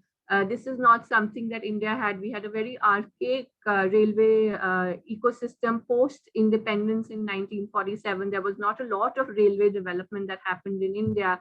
But today we are talking about dedicated freight corridors to reduce the kind of time we spend for freight movement. We are talking about high speed. We are talking about using our own waterways from within the country for movement of freight, which again stopped a long time back. So there are quite a few newer sectors and newer asset classes that are coming up. Very quickly, I'll talk about a few core asset classes and the kind of movement that we see in infrastructure development. So if I talk about roads in India, India is the second largest road network. Our national highways alone are above 120,000 kilometers. What you see in the map in front of you is a very basic skeleton of the kind of road structure we have. So this is the core backbone of our road network, and a lot of feeders move from this north, south, east, west, and golden quadrilateral, which is the red line which goes across the metropolitan cities. From this map, our aspiration is to go to what you now see on your screen on the left. So to be able to build this grid of national highways, we came up with a new project for 66,000 additional roads to be built. Phase one of that of 24,800 kilometers of economic corridors, expressways, bridges, etc. is already under construction. Phase two is under DPRs, wherein Filipino construction companies can come in and look at those projects. These can be done in partnership with Indian companies, or they can be done alone. India has a very, very smooth FDI process. We also have a very relaxed FDI process, wherein 100% FDI is allowed in almost all infrastructure and construction projects in India. Moving on, as I was talking about railway, we are looking at high-speed rail. We are looking at dedicated freight corridors. We are looking at 100% electrification of our rail. We are looking at complete port connectivity. One very interesting thing that we are doing, and as I said, we don't do small numbers, is redevelopment of 600 railway stations in India. Now, to put it in a little bit of perspective, for example, you would have tier 1 cities have some central hubs within a city, or as you have a lot of development that might happen around the airport in tier 1 cities. When we talk about tier 2 and tier 3 cities in a country like India, they don't have a city center per se. Our aspiration is all of these 600 railway stations become city centers, wherein you, along with the railway station have real estate, you have commercial, you have hotels, you have offices, you have metros running out of the entire city. And that is the kind of plan that is there for 600 of these opportunities within the country. Moving on, I already spoke about port-led development and the fact that we have identified 14 coastal economic zones. We are also greenfield ports to be developed within the country in addition to the 200 ports that we already have. We're looking at modernization of ports and a lot of development that has to happen around our ports. This is another very interesting area that is going on in the country, which is development of greenfield airports. Before COVID hit, India was seeing a growth of more than 20% in the domestic aviation market. The large airports in India, which are mainly Delhi, Mumbai, Hyderabad, Bangalore, Calcutta, are already being used over capacity. To give you a perspective, Delhi itself was supposed to be used as an airport, the Delhi airport, till 2024 before another airport could be thought of. But India is already utilizing Delhi, which is why now a new airport is coming in within the region, which is more than 45 kilometers away from the existing Delhi airport called Jewar. This is more than a 3 billion project, which is currently underway with the Swiss guys. This is another very interesting opportunity that India has to offer, and I will just quickly skip through in interest of time. But to give you perspective, India has 30 people moving from a rural area to an urban area or a city per minute, which means by 2025, we will have an urban population of 863 million people of the total 1.4 billion total population that we're talking about. Our cities do not have the capacity to manage 863 million people, which is why we need to come up with additional cities, hence the plan of smart cities, and we need to rejuvenate our existing cities. To be able to do this, India has identified 100 cities which are either greenfield in nature or already existing cities which need to expand. And for all of them, there is a significant plan to make them smarter by way of smarter transportation, smarter parking, smart water, smart metering, and a lot of additional construction which will be on the lines of making these smart cities. The last opportunity that I would want to talk about, and this is a massive, massive opportunity, and specifically for Philippines, I wanted to talk about this, considering the amount of weightage that you have given to railway development and metro development within the country. India currently has 13 cities which have metros under construction, 13 have under planning, but there are many more who are looking at development of metros within the city. So, for example, India has built a lot of metros in cities like Delhi, Mumbai, Bangalore, Hyderabad, etc. But now smaller cities, which are of course seeing this massive population rush, with movement happening, migration, there is of course more and more population within these cities. There has to be better movement. We are looking at a huge opportunity, and India has now opened this up to the extent of moving beyond metros to metro lights and monorails. This is a massive area for civil construction, rolling stock, wherein there is significant opportunity for the experienced Philippines construction companies. So till now, I've spoken about a few construction opportunities that India has to offer. I've not gone into details of specific assets per se, considering the massive scale of opportunity. That they're very happy to speak about specific projects which are going to be tendered out soon for anybody who's interested. But I wanted to speak 2 minutes about how are we going to do the 1.4 trillion? What is our plan to fund it? Of course, we have multilateral funding that is coming into the country. There is a government budget. There is money coming in from the provincial governments per se as well. In addition, these are models that, eventually a lot of countries will be using. The first one is asset monetization, wherein we have existing operational revenue generating assets. So if I have to do 66,100 kilometers of additional roads, I will use my existing toll paying roads give them out to a private institutional investor to manage for 35 years, for 30 years in the case of India. And whatever money they expect they would generate by way of toll in the next 30 years, they will give the government right now. The government will use that money for greenfield infrastructure development.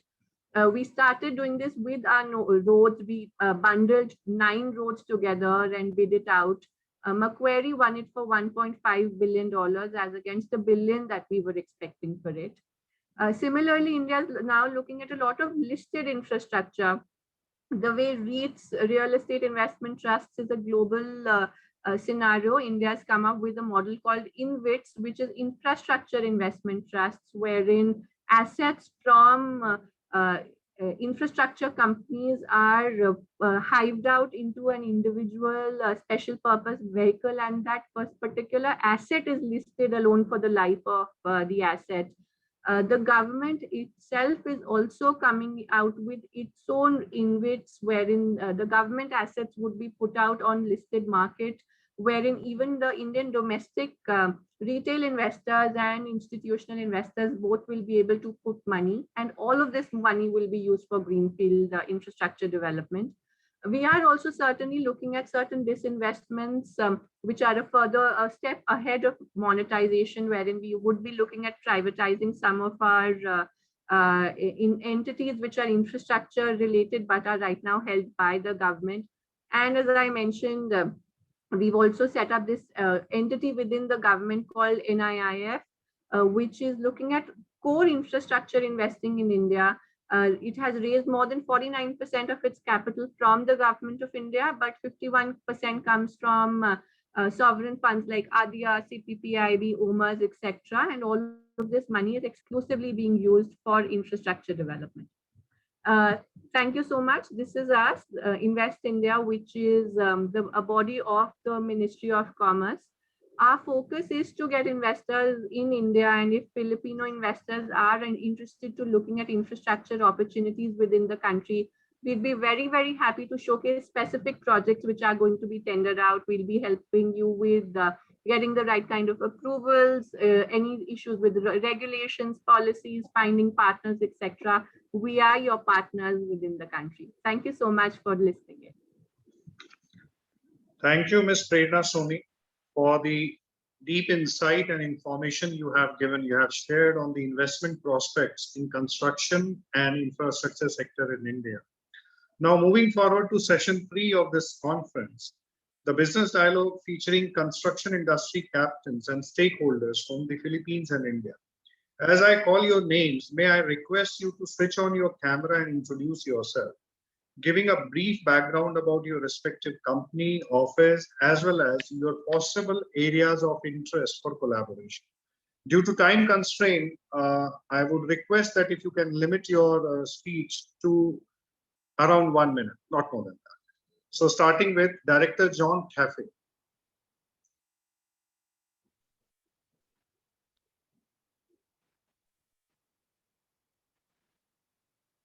Hello, good afternoon. Good day to everyone. Again, I'm JD Zafe from the PPP Center, Public-Private Partnership Center of the Philippines. We hope if you are interested to the upcoming, if any of our members here in the webinar are interested to get more information about the upcoming PPP projects or PPP projects in the pipeline, as what has been discussed in the presentation or shared in the investment brochure. Links are in the chat box. Please feel free to reach out to me. Thank you, Director John. Now next, Director Alex Bote.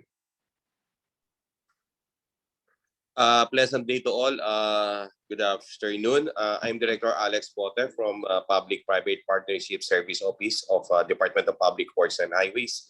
As we all know, project implementation in DPWH covered locally funded project, foreign assisted project, and another new one is this public-private partnership service projects.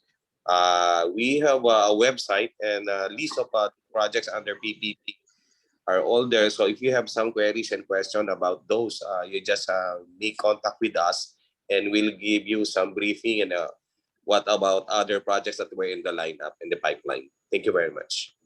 Thanks, Director. The next is Mr. Isidro A. Consunji. Sir, please. I'm president and chairman of a group of companies, DMCI group of companies. Our main businesses are general construction, real estate, water distribution, power, nickel mining, and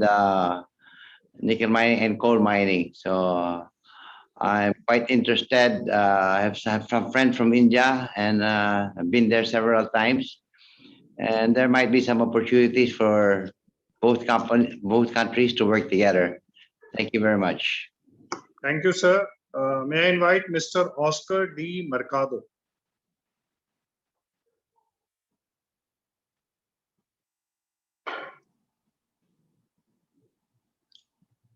Mr. Oscar D. Mercado, sir, if you are there.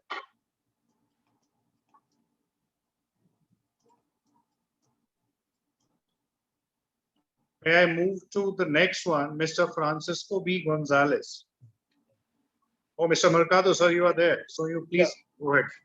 Well, good afternoon and good morning to our friends in India. Well, I am Oscar Mercado, Senior Vice President of EEI Corporation. EEI Corporation is a 90-year-old company involved in construction. We are in high-rise building construction, like condominium, office, and hospital. We are also in these infrastructure projects. We are doing rail, airports, ports, roads, toll roads, hydro, power, and then we are in heavy industrial also. We're doing refineries, oil and gas projects, power plants, steel mills. We are in renewable energy also, in wind power, solar, and we are in cement and geothermal power plants. So we have also an overseas construction project in Saudi Arabia, wherein we are in a joint venture with one of the biggest construction in Saudi Arabia. Well, we can most probably partner. We've been partnering with your group actually in Indian company for the infrastructure projects here in the Philippines. We just bidded with one of your companies for the projects in the infrastructure projects in the Philippines. Thank you. Thank you, sir. So may I invite Mr. Francisco B. Gonzalez, Jr. Hello, good afternoon. Thank you. Thank you for having me. Yes, so I'm with Romago Incorporated, a 76-year-old electrical mechanical contractor. We have a AAA large B license. We're into electrical, mechanical of commercial space, buildings, factories, and are always open to looking for new opportunities and collaboration with other companies from different nationalities, especially from India in this case. So thank you. Thank you, sir. May I invite Mr. Will Desina? Thank you. Good afternoon to everyone. Right now, I'm representing Philippine Constructors Association as a president, and actually, majority of our members is already part of the collaboration with other companies in India, no, like EEI, DMCI, Megawide, which is our member companies here in PCA. No? Hopefully, we can collaborate more regarding the opportunities in India and here in the Philippines, and also our company, Will Desina and Associates Incorporated, is a AAA general construction company. We engage mostly in buildings like hotels, hospitals, office buildings, and shopping malls. Thank you. Thank you, sir. May I invite the next speaker, Mr. Lilith Tumboko?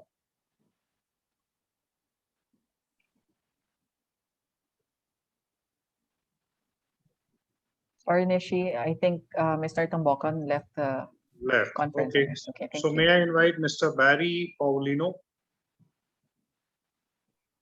Yeah, good afternoon and good morning. I'm the Executive Director of the PCA. And obviously, I think it's a welcome proposition for both countries to explore possibilities of engaging in our country as investors from India and us going out of our boundaries in the future. With this pandemic, I guess all the necessary preparations can be done, and we should continue working towards that kind of partnership. Thank you. Thank you, sir. May now I invite Mr. Puneet Puri from GMR. Good afternoon, everybody. Thank you, both the embassies, to have this initiative follow up after the February one. GMR is a well-known group within Philippines, but GMR not only does airports, but GMR also is into construction of critical infrastructure like the roads and the railways. You would have seen the Invest India presentation in which one of the Eastern Dedicated Freight Corridor projects, 2 of the sections are being built by GMR. So we would like to invite Filipino contractors with whom we would like to seek projects, not just in Philippines, but as well as in India. I will share my contacts in the comment section, and I will look forward to hear from all of you. Thank you very much and wish you all success. Thanks, Puneet. Now may I invite Mr. Stalin Babu?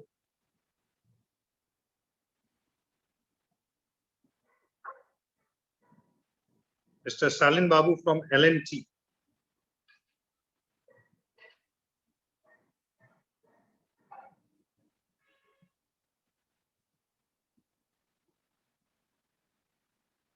So maybe we can move to the next speaker, Mr. Rakesh Sharma from IRCON.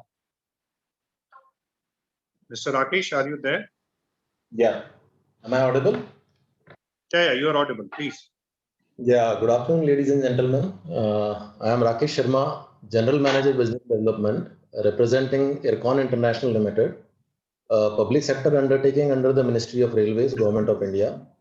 So basically, we are into a railway sector. Services offered covers the entire spectrum of activities, which includes construction of new railway lines, rehabilitation of existing railway lines, upgradation of railway lines, doubling, then railway bridges, tunneling, signaling and telecommunication of railway sector, electrification, that includes railway electrification also.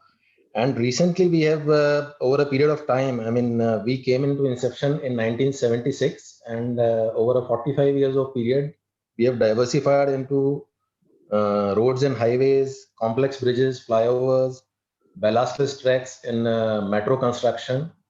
So through this program, I would like to call upon all the counterparts from Philippines to who would like to associate with us for the opportunities in Philippines, in India, or in third countries, to kindly drop in a mail to me, and we will definitely take it forward. Thank you. Thank you, Mr. Rakesh. May I invite the next speaker, Mr. Kiri Tripathi from BEML. Good afternoon, sir. I am KD Tripathi from BEML Limited. BEML Limited is Government of India company under Ministry of Defence. We are into 3 areas: mining and construction products, various kind of defense products, and rail and metro products. We are supplying to 68 countries. We are exporting all range of products, and we are keen to associate with the companies who are in mining, construction, defense, and railways. Thank you. Thank you. Thank you, sir. The next speaker is Mr. Balbir Kumar Arora from Afcons Infrastructure Limited. Sir, the floor is there. And in fact, I am also representing PEPC, being a working committee member for this in this conference. Afcons Infrastructure, incidentally, is a 60-year-old infrastructure construction company being part of Shapoorji Pallonji Group. Shapoorji Pallonji Group is 150-year-old group with a turnover of $7 billion US. Afcons is doing infrastructure projects for last 60 years with a turnover of $1.5 billion, and we are engaged in road, ports, bridges, metro, tunnels, hydro project, and oil and gas infrastructure. We look forward to Philippines in a very keenly, considering a lot of infrastructure is being taken up. And particularly we saw recently metro tenders were floated, wherein we had keenly followed it up. So we are interested to participate in Philippines infrastructure project, which could be roads, ports, bridges, flyovers, tunnels, and other infrastructure. So I would be leaving my contact details in the chat, and would be happy to join anyone with further information. Thank you very much. Thank you, sir. May I now invite Mr. Bodhisattva Mukherjee from Indian Chamber of Commerce. Hi, good afternoon. I represent one of the premier national chambers of commerce of the country, and we are uniquely positioned with our headquarters in Kolkata, which is the eastern part of the country. And we have a very strong presence in the entire ASEAN region with our partners and MOU chambers. Thank you very much to the Indian Mission in Philippines for giving us this opportunity. The only reason why I'm here today is that we are organizing a virtual exhibition under the new normal situation from 9th to the 15th of August. And we have an inaugural session where our Excellency Indian Ambassador to Philippines is also addressing the inaugural session along with other dignitaries from various ASEAN countries. And then we will declare the exhibition open, where we will have about 30 plus Indian companies participating, mainly from construction equipment and materials sector. And they would be very much pleased to meet all of you from companies from Philippines and from other ASEAN nations who would be, and they would be very much interested to understand opportunities for collaboration, where they could look at trades, even investments to some extent.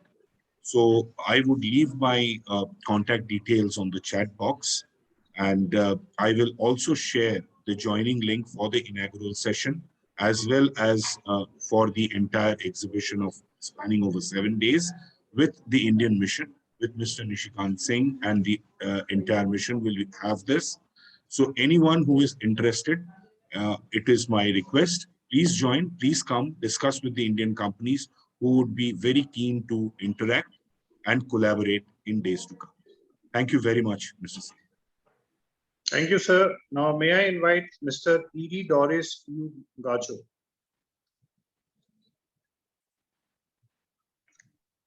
Mr. Doris, are you there?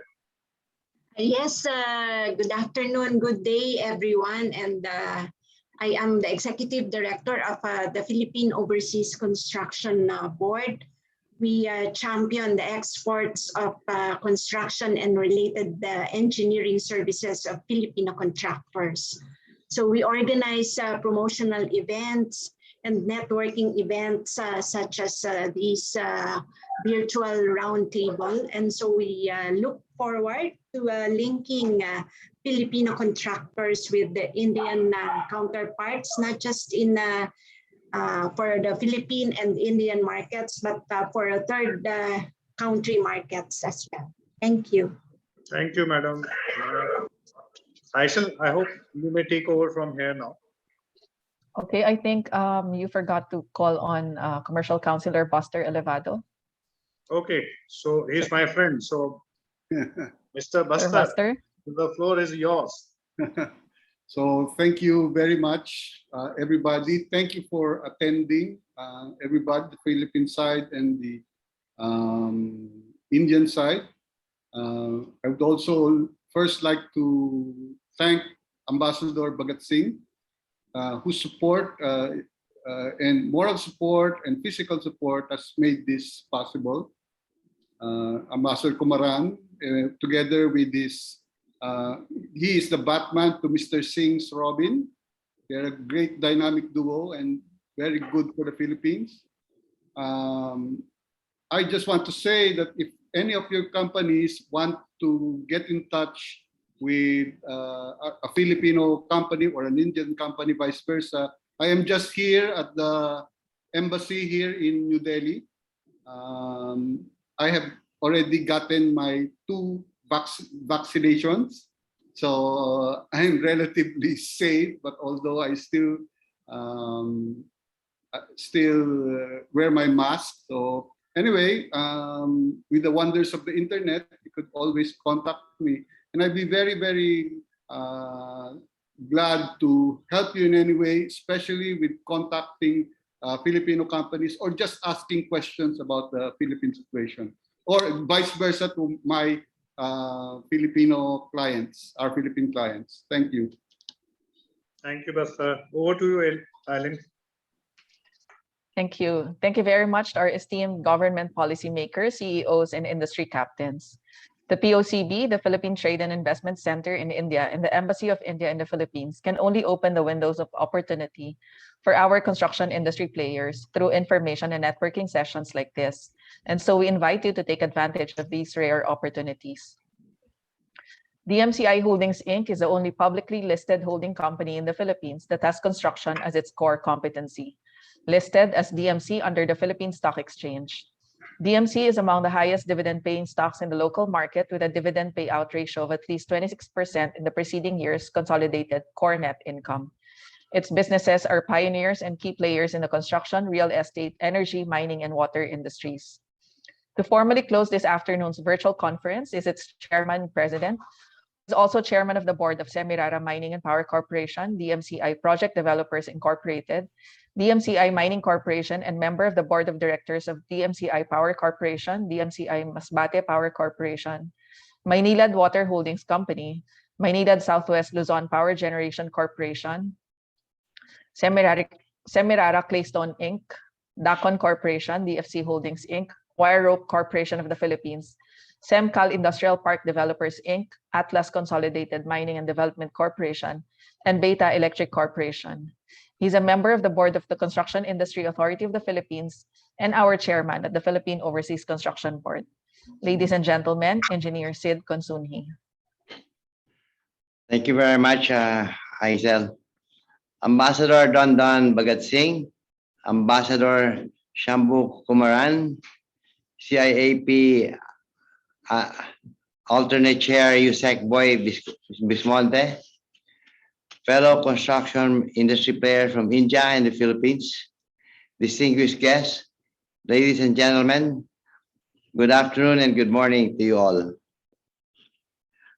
India has always been one of the country's strongest partners in terms of trade and investment, being the 15th top investment partner for 2019, the 14th top trading partner, and their 13th top export market, and their 13th leading import supplier in 2020.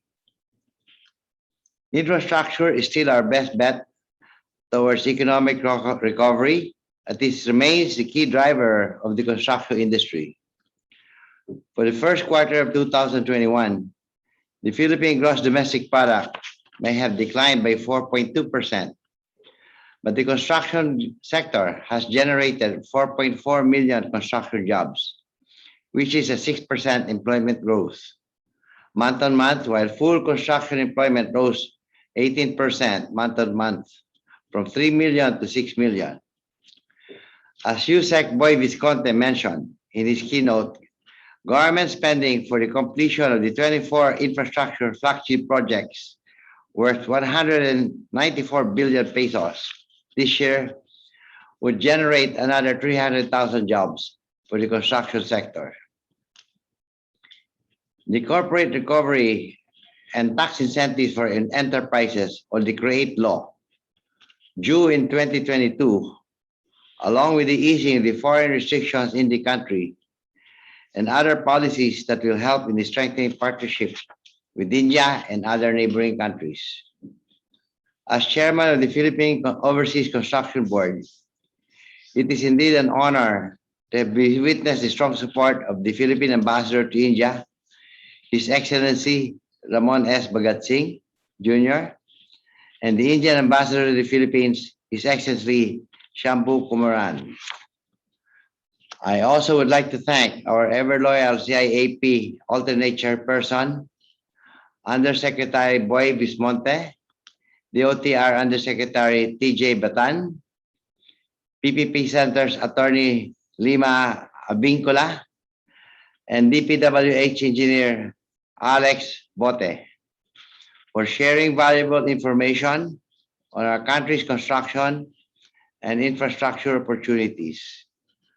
I would like also to acknowledge Invest India Vice President Perma Soni and Vice Chairman of Engineering Export Promotion Council of India, Vice Chair Anun Garudia, for giving us a glimpse of India's construction opportunities, for which our corporate exporters of construction and related engineering services can take a look at. Again, profound thanks to our DTI Commercial Counselor, Pastor Elevado, and his team at the Philippine Trade and Investment Center in New Delhi for continually helping us develop opportunities for POCB registered companies. Since his posting in Osaka, and of course, the Indian Embassy in the Philippines. First Secretary Nishihan Singh. Last but definitely not the least, I would like to acknowledge the hard work that our very lean POCB team, Doris, Isel, Rose, Rosemary, Jessica, and Ken, has put to organize this Philippine-India Roundtable. I am hopeful that this afternoon session will be a starting point of a more strengthened trade relations between the Philippines and India.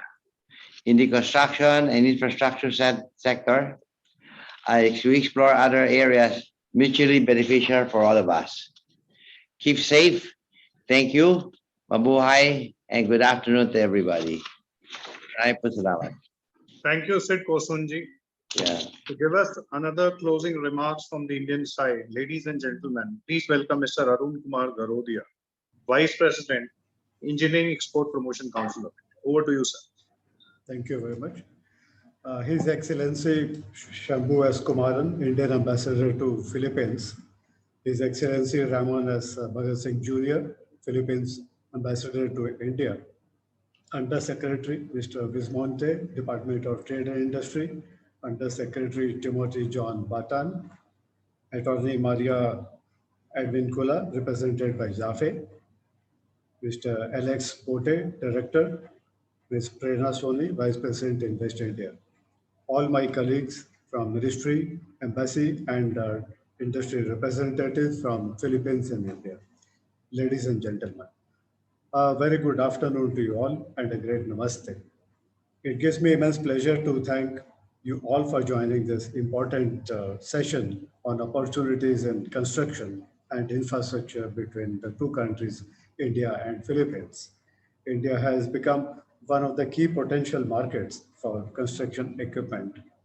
Rapid urbanization, growing population, increasing government spending on infrastructure projects, the inflow of foreign direct investment are the major drivers boosting the demand for construction equipment in the country. India is expecting to become the third largest construction market globally by the year 2022. India has plans to spend $1.4 trillion on infrastructure projects through the International Infrastructure Pipeline between 2019 until 2023 to ensure sustainable development and growth in the country. This opens tremendous opportunities for companies from both the countries to collaborate with each other. Construction development and construction infrastructure activities accounted for approximately 6% and 4% of the percentage of total FDI equity inflows between April 2000 and December 2019. The value of equity inflows for construction development and construction infrastructure between April 2000 and December 2019 stands at $25.37 billion and $16.15 billion respectively. By 2025, construction market in India is expected to emerge as the third largest globally. 100% FDI on the automatic route is permitted and in completed projects for operations and management of townships, malls, shopping complexes, and business constructions. Therefore, these are immense opportunities for the Filipino companies to look into this perspective in India. The engineering sector is the largest of the industrial sectors in India and can be broadly categorized into two parts, namely heavy engineering and light engineering. India's engineering industry accounts for 27% of the total factories in the industrial sector and represents 63% of the overall foreign collaborations. It has also emerged as the largest contributor to the country's total merchandise exports. Capacity creation in sectors such as infrastructure, power, mining, oil and gas, refinery, steel, and consumer durables are driving the demand in the engineering sector. Philippines import from the world for engineering sector is valued around $90 billion, but from India, it is a meager amount of almost $1.6 billion. Similar trend is prevailing in construction machinery between India and the Philippines. But there are ample opportunities and lies scope for development and collaboration between both the nations. India will become the world's third largest construction market by 2025, and thereby the infrastructure sector is a key driver for the Indian economy, especially the road sector profits from the government's efforts and initiated policies to ensure time-bound creation of a world-class infrastructure in the country. The unflinching efforts of the government and EEPC India at various forums and events are successfully facilitating the process of transforming status for construction in India. EEPC India is continuously striving to promote our industry globally. We have been aiding participation in various events like Construction Expo, Big Five, Indy, and BOMA, world's leading trade fair for construction machinery, building material, and the machining, mining machines, construction vehicles, and the equipment thereof. There are several significant and technological trends towards construction machinery market.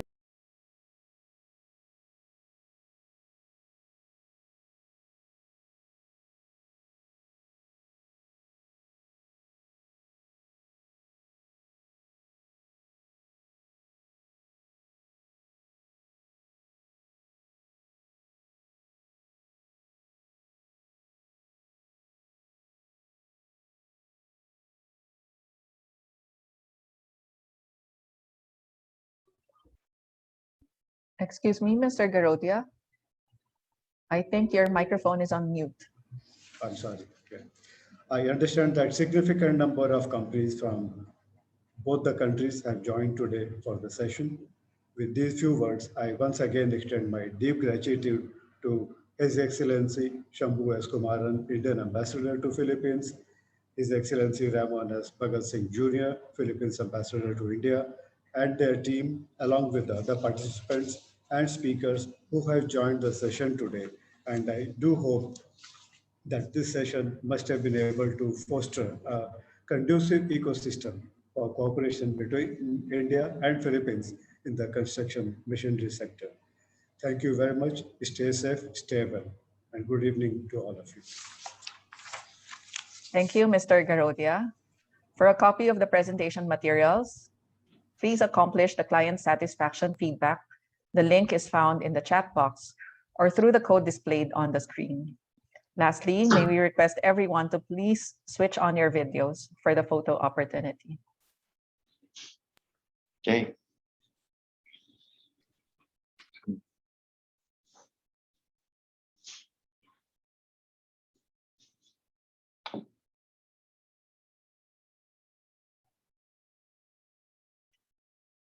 Okay, first screen on the count of 3, 2, 1.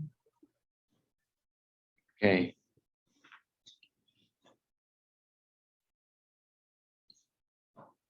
Next screen, please. All right, so that concludes our session for today. Thank you very much, everyone, for your support to POCV's program. Thank you. Thank you very much. Thank you very much. Thank you, everyone. Thank you, everyone. Thank you. Thank you, sir. Thank you, Ms. Nishikant. Thank you, Sir Buster. Thank you. Hello, everyone. Thank you. Namaste. Bye.